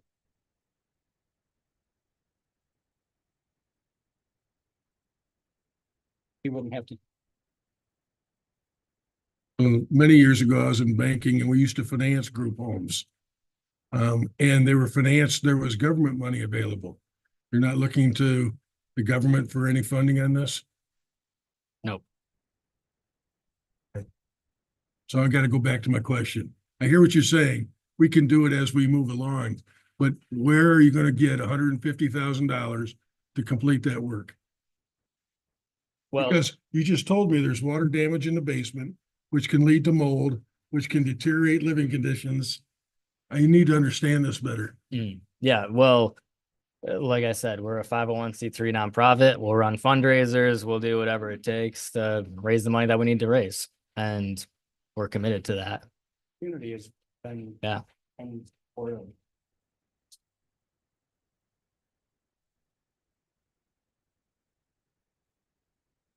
This is the house. Mhm. So. Community. Gentlemen in the trades.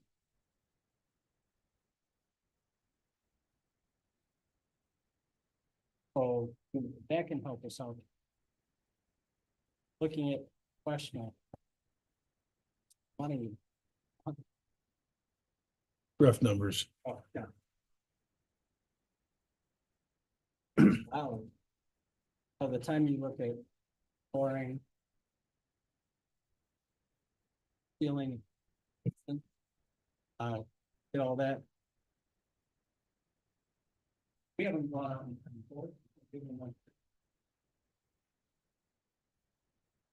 That's all I have. Any other questions? Just have one that I want to preempt them on. It is on the Betsy River. Mm. You will have to deal with the Betsy River group out of Gaylord as far as some of the zoning things, especially if you want to put it back in. Probably know that. Yeah, that's the reason we had to rip it up. So it was supposed to be ripped out years before we moved into the house. They made you take the old dock out. And Yeah. the platform that was over home, the lake. Into the river. Yeah, so we took all that out. Not gonna stop you from it, but the Yeah. procedure to go through, Yeah. so, Yeah. thank you. Any other questions? Okay, very good. Thank Thank you. you. Thanks, guys. Now we're over 2 hours in. Does anybody need a 5-minute break? Or do you want to move with our last presentation?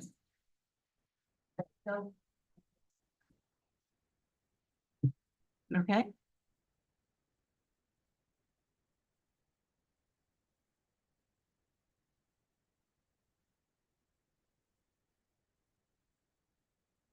Good afternoon, Commissioners. Thanks for having us. My name is Josh Stoltz. I'm the Executive Director for Grow Benzie. As you know, we are a rural prosperity incubator, so we provide the backbone support services for multiple collaborative bodies, including the Benzie Area Youth Initiative and the Benzie Human Services Collaborative Body.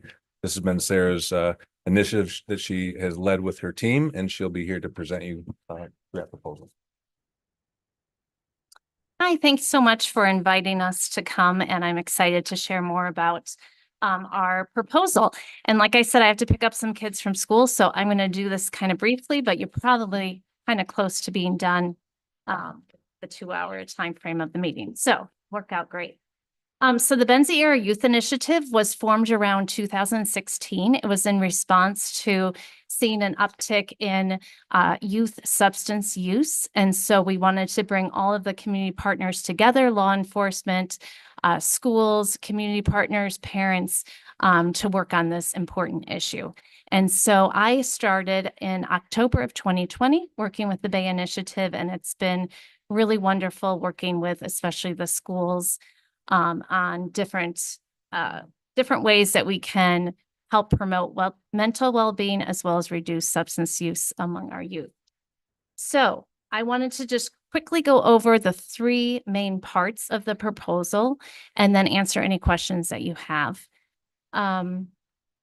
The first one, just overall, our grant and our focus with Bay is very much prevention focused. So like a lot of the other presentations today, we're working with people who are currently in treatment or recovery.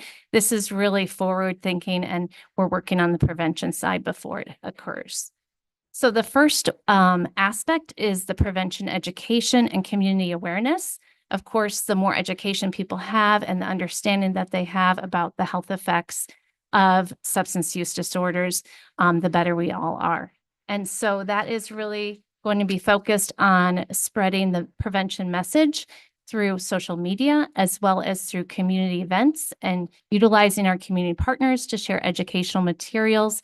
For instance, when the school nurse is presenting to a group of students, we can provide her with brochures or pamphlets to give to those kids to go along with her education presentation.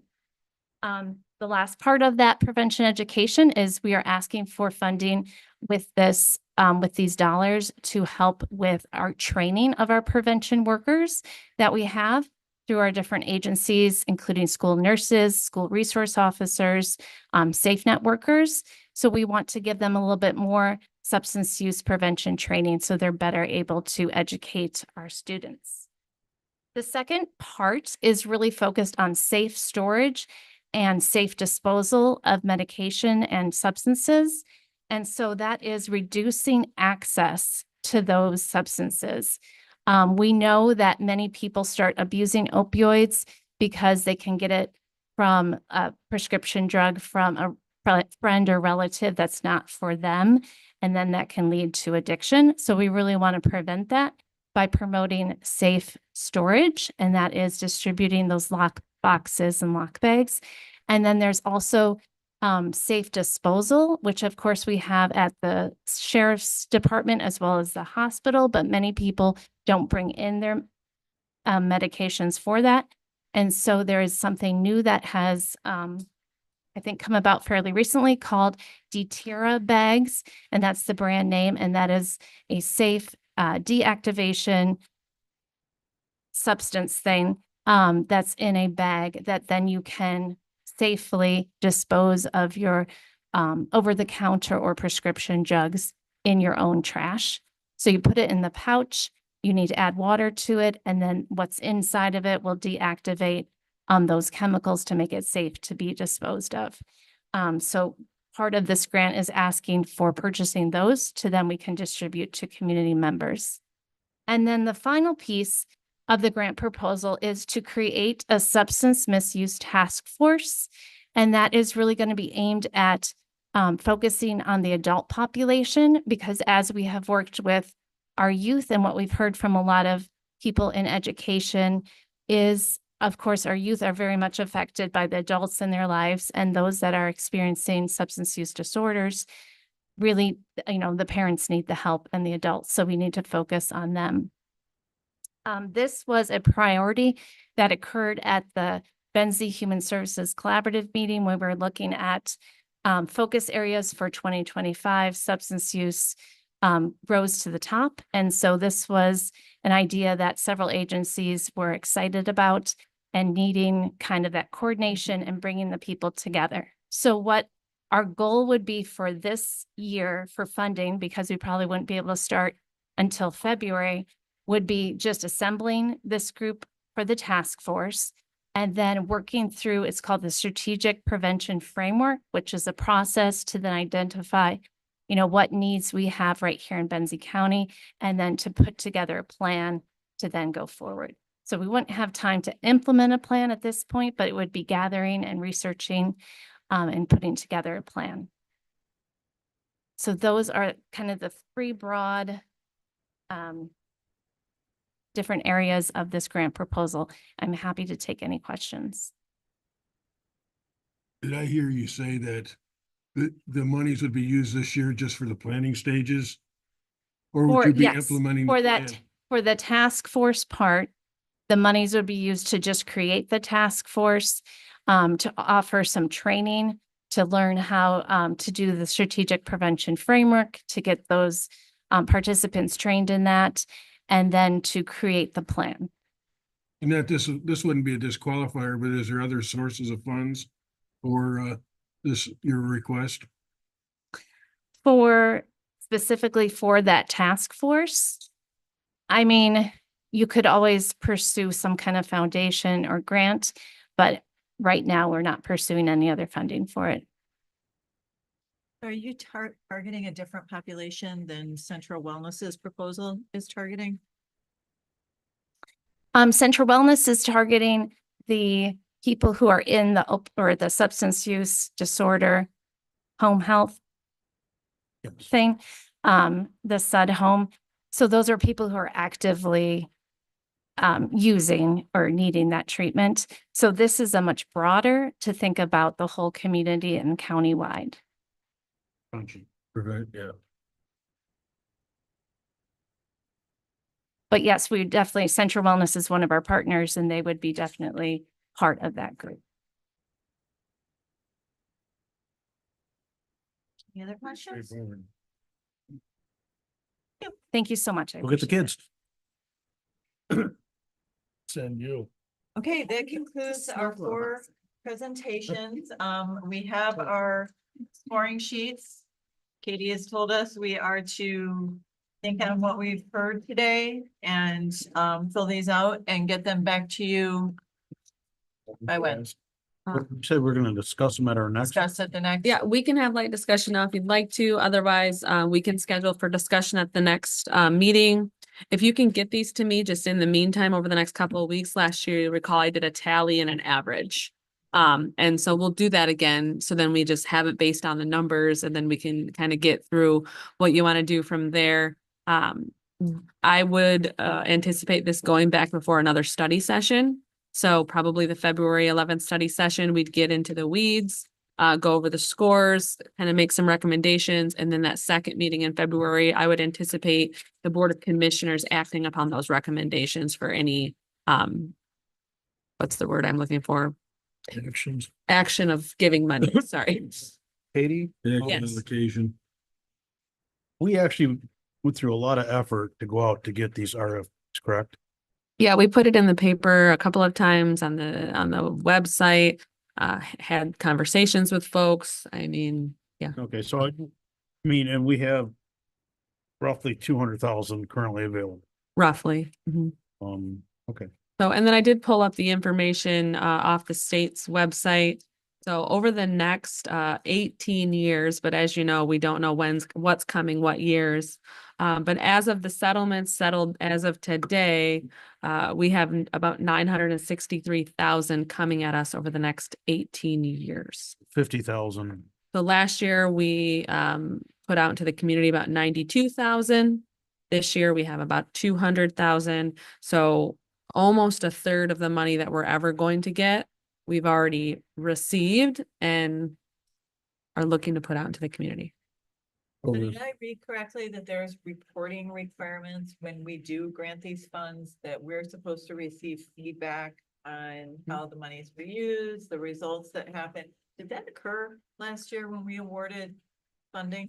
Yes, so for my reporting to the state specifically, I only report if it's used for non-uses. So if we use any funding for non-opioid related uses, I have to then report that to Lansing. Any reporting comes back to the county specifically is for our purposes. And then I guess if there was an audit, we could provide that information. We did get verbal responses from the schools regarding the speaker that we did last year. You will recall the AG was here, and really that was kind of the reporting that we had for that first round, is that round table. We had all of the players in the room and we had several hour dialogue regarding how those monies were used and the impact they had in the community. I probably should have recorded that meeting. When did we do that meeting? When did we have the AG roundtable discussion? July 5th, yes, because we weren't happy with that day. Knowing we're not going to be anticipating another visit from the AG, are we gonna be a little bit more firm with Mhm. Yeah. acquiring feedback? Yeah. From, I mean, it is a condition Mhm. of Yeah. the. Yeah, that AG roundtable really turned into that feedback that Did we it? were Okay. requesting the So we're first counting time. it as it. Mhm. And did the schools facilitate the speaker, Tony Hoffman, I believe was who spoke? Was it the schools that hired? No, that was the SROs and the county who really brought that forward and saw that through. Okay. Yeah, that was the SROs. Um, Of all of the presentations that we had today, I mean, one does sound like it may not apply to opioids that much. Who follows up, make sure the procedure has followed, What do you mean? that it was used strictly for opioid recovery or? So that's where the reporting Yeah, comes yeah, in. but I who's mean, doing the reporting? The individual applicant. Agency. The applicant. yeah, the And applicant who- and who checks self-reported. the report? They would the come to state? our office and we can provide them to you, but no, they don't go any farther than the county unless there's some sort of request made at a higher level. Like I said, the only reporting I'm required to do on behalf of these settlements is for uses outside of what's allowed. So if we use the money for other purposes, If you're looking to see who does the audit to make sure they're in compliance, you, we don't have that mechanism in place. And I could make the argument then, even if we found somebody who wasn't in compliance and tried to claw the money back, chances are they couldn't do it anyway. Mhm. So that's why this decision on the front end is so important. That's what I'm trying to. Mhm. I mean, because I can think of, quite frankly, two of them that may not be strictly for opioid purposes. But I mean, if I wanted to stretch that definition or that user, I probably could make it work, but Mhm. guys, I don't want to be, I know none of us, we don't want to be Grand Traverse County and there's so many counties that even haven't acted on this yet. Most of them haven't put a penny out into the community. That's why the AG came here. And these dollars, I mean, are intended to be used. Correct. So I think if we can make it fit in the box and it makes sense, then we make every effort to do that.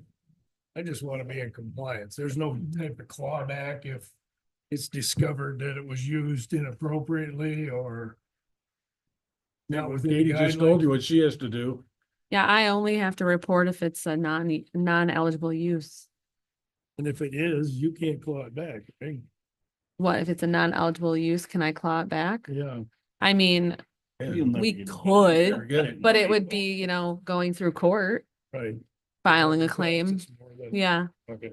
yeah. I do question, the last presenter, the Grobenzi, when they talk about a speaker, because that was done without a 15-person coalition. I mean, that was basically the SRO saying, you come speak at our schools and that happened and it was a good preventative measure was the feedback we received. I also want to note that I recall last year I received a $14,000 or $17,000 marijuana grant where I bought thousands of lock bags and distributed them already. The sheriff's office still has a good handle on them.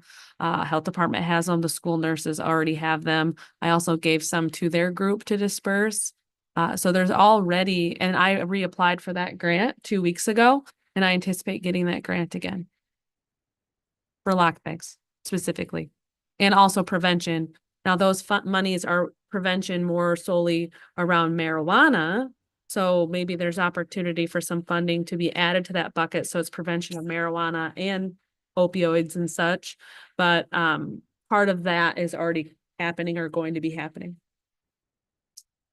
Yeah, but part of those monies also are being used for education prevention, Yep. both for the child and for the family. Correct. Because in my opinion, if you don't educate the family, you're Yes. wasting your time with the kid. Well, that was part of the reason we went to the Bay Area Initiative group, is because around that table are the school nurses, the health department, all of those folks. And so part of that was to educate the school nurses, and, you know, Central Wellness is involved in that, so that they had that information and could disperse those lock bags. They also were present at the fair, the resource fair that we had. They were there. They gave out the bags there as well. In the bags, there was an insert about being smart and locking up your things. So yes, we were involved with them in that process. What I heard in that presentation is we're taking the first year to train people to be able to do prevention. Did I hear that correctly? And then the prevention happens? I There heard was a a task Training force was to just for the oversee. task force. Yeah. Yeah, that's The other stuff was actionable. That too, is that they were, but yes, it was getting the organization together, getting the framework together, Right. and then training to that framework. So we have, I'm just gonna ask a question because we have Central Wellness here. Do you have any preventative efforts in the community? Is there any prevention side of the SUD? Yep. Can I go to the microphone? Yes, he said yes. Yeah, and. But.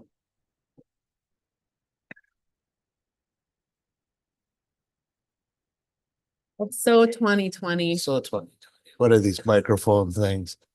Our school prevention program, SUD is a piece of it.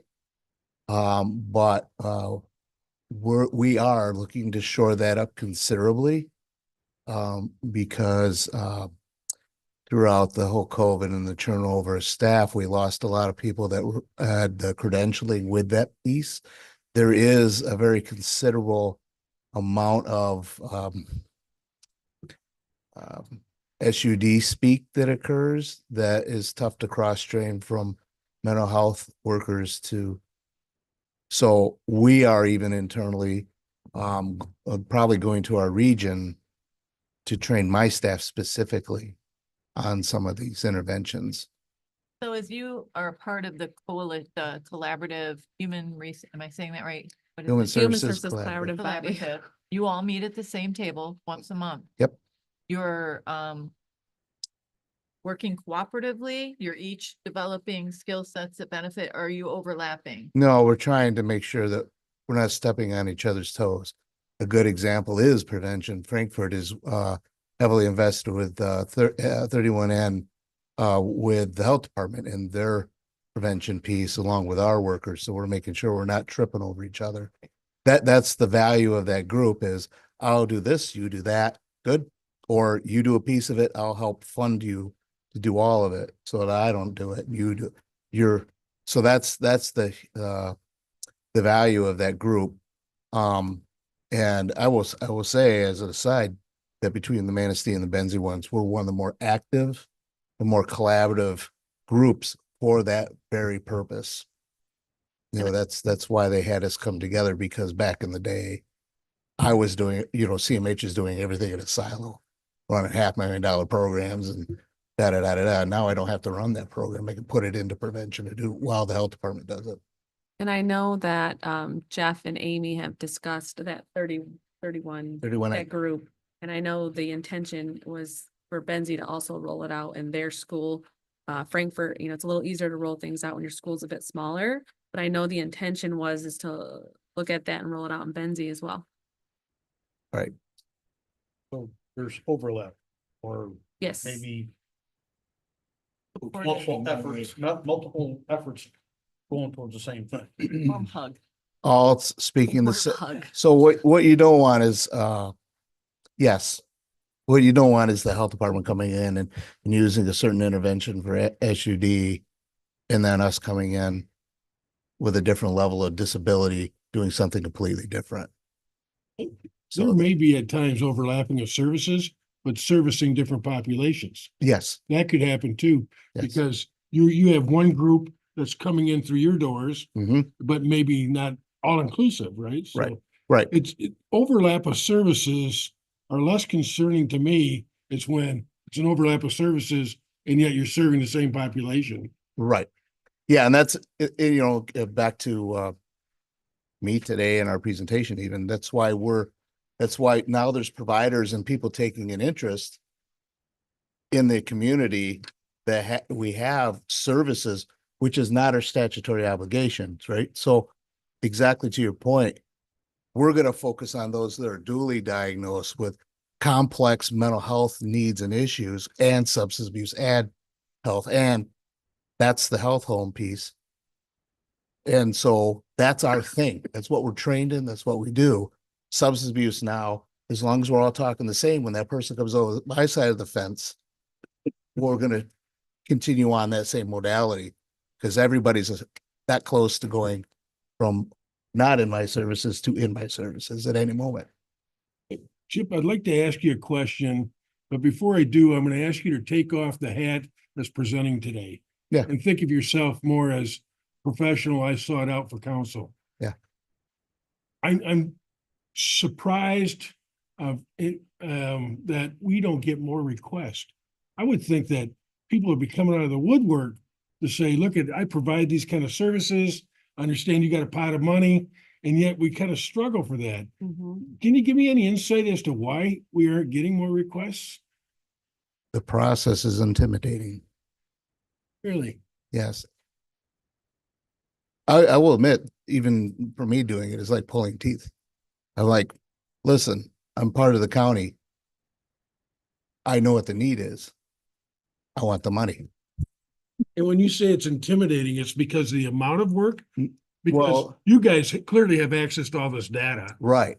but is it assembling it and putting it together? And it's like, you guys got to be kidding me. Why do you need all of A this? lot of, yeah, Or is it, I don't know how to answer that question. I would say, Both.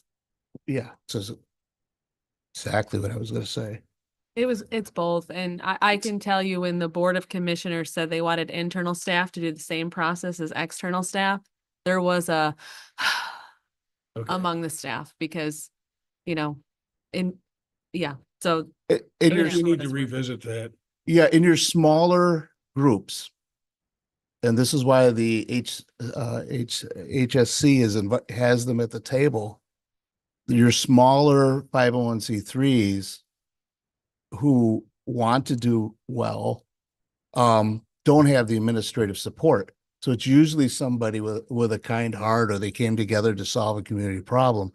They don't have the support to pull something like this together, to research where to get the data, to do all of that stuff. And it is intimidating to know that you're going to go in, you're going to get scored, you're going to get asked some very poignant questions. And so why hassle? That's my 2 cents. Now, you see, the scoring process, I think anybody that's ever requested money, they should understand you've got to have some matrix for it. Yeah. But if there's other components of it that have kept people from wanting to apply, I really think that we need to come back and revisit that. Mhm. Because I'm sure there's groups out there that are doing a lot of good work, Right. but we're not hearing from. And what I heard you just say is, a lot of these people it's managed by volunteers, and they either can't take the time or they're not used to filling out this kind of paperwork. Right. Right. They just don't have the administrative capacity. I do procurement. I've done procurement for 20 some years, and this is where the rub is most of the time, is having to fill all that out. So if you're able to make it more of a check, did you complete that answer? Yes, no. Here's a narrative of what we'd like to do, and here's how we're going to guarantee you results and oversight on your end that we're doing the job, so on. So, Okay. it's that brings in my experience, more people when you kind of tone it down a little on the procurement process, because it scares people off just straight off. Our Hmm? intent. Yeah, there you go. Well, I mean, at the end of the day, we're the ones getting audited. And Right. so, and I can tell you, I didn't make this hard intentionally. This is what this was Mac's recommendation for a process. Yeah, this is one of the easier ones. Yeah. But I have tweaked it to make it easier. I mean, there are some counties who are looking at like various subcommittees before it even gets to the board, and it's a much bigger process. so I'll add this, that for me, I like it. I like the comprehensiveness of it. Yeah. I love the detail. But what I've not been focusing on is we've got Wayne County asking the same questions, and they've got, 1,500 applicants, and we're barely struggling for some. And they have those 1,500 applicants are geared up administratively to do these things. Yes.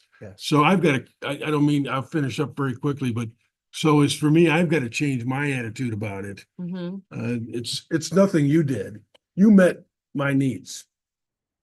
No, I would say that, for us, I have the administrative support.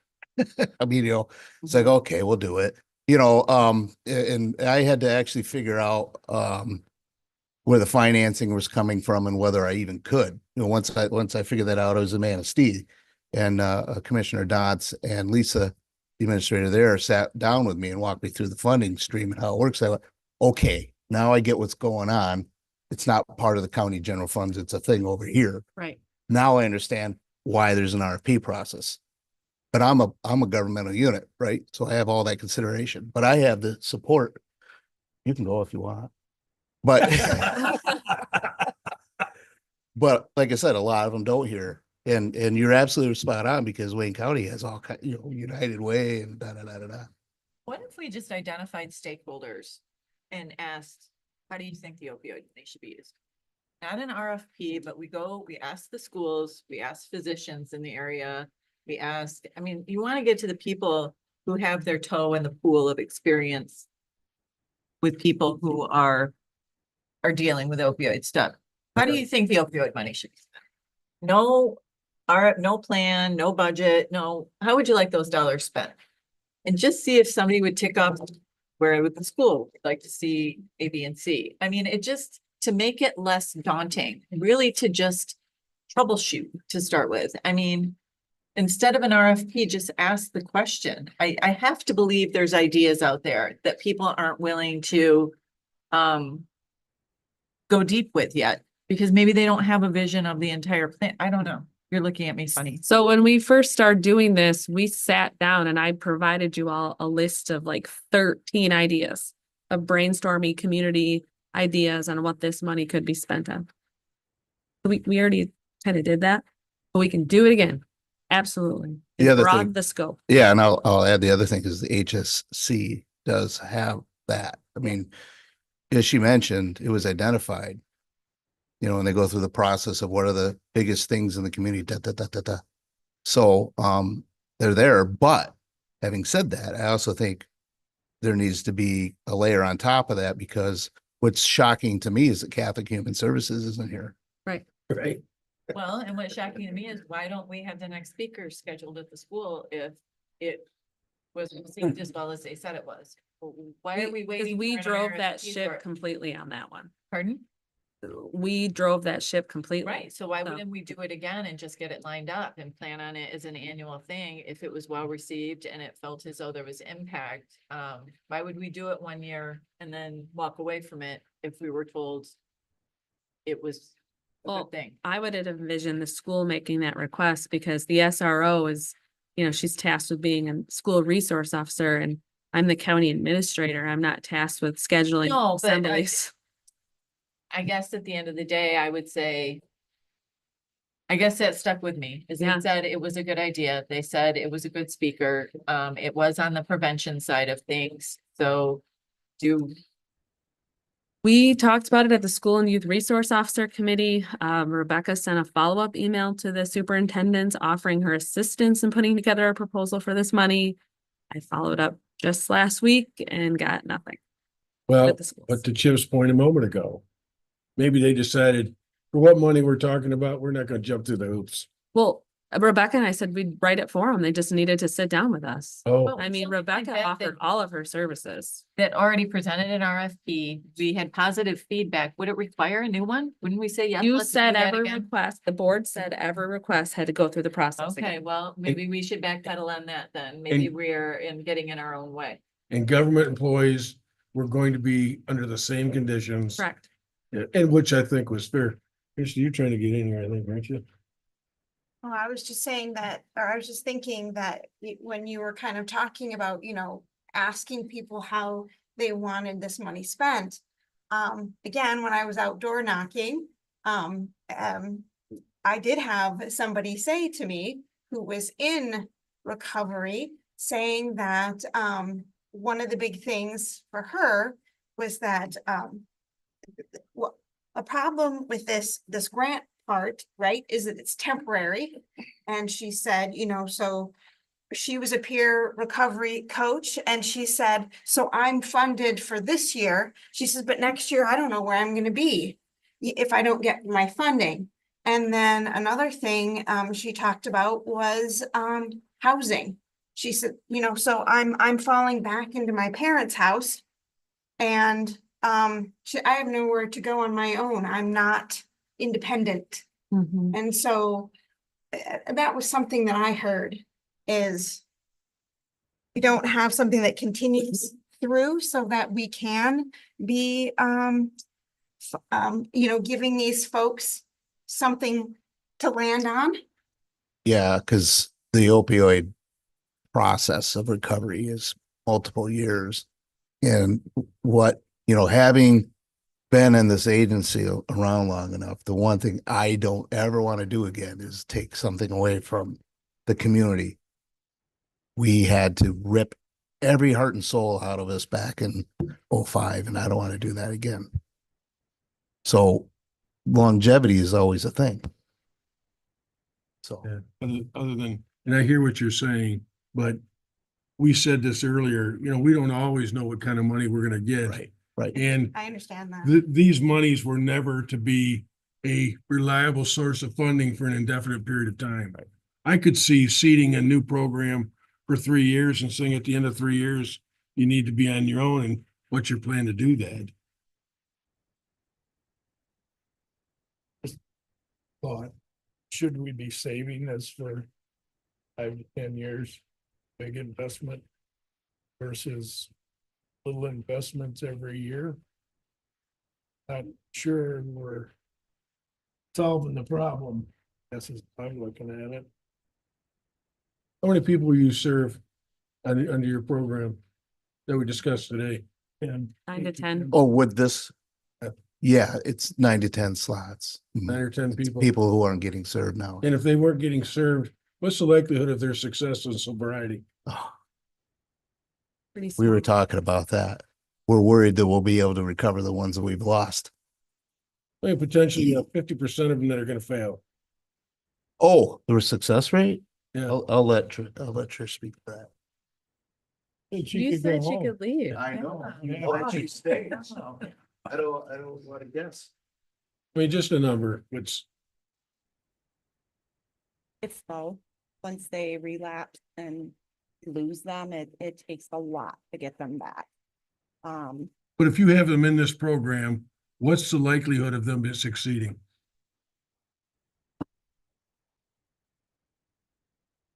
$40 to 50%. Okay. Where I'm going with this, Gary, is that I've got 5 people out of 10 that are out in the community. They don't have 10 years to wait. They need it now. And even though it's not a great number, I don't want to be dramatic, but if I can save one life, good enough for me. I understand that. I also know the dynamics of this group. There's a lot of people want to get in the door to begin with. They either can or they can't, all of a sudden, they can't. And I'm going farther. And I'm not blaming them, they only have so much they can work with, but there's a lot of folks that never get the opportunity. I just want to get the biggest bang for this money that we can possibly get, and I don't know where to go. Sure. But let's say you weren't dealing with programming, but you were dealing with some capital investment like building a halfway house ourselves. Then it makes sense. Let's wait till we got the money and we know that that'll be sustainable going forward. But with program funding, I mean, there's a need right now for it.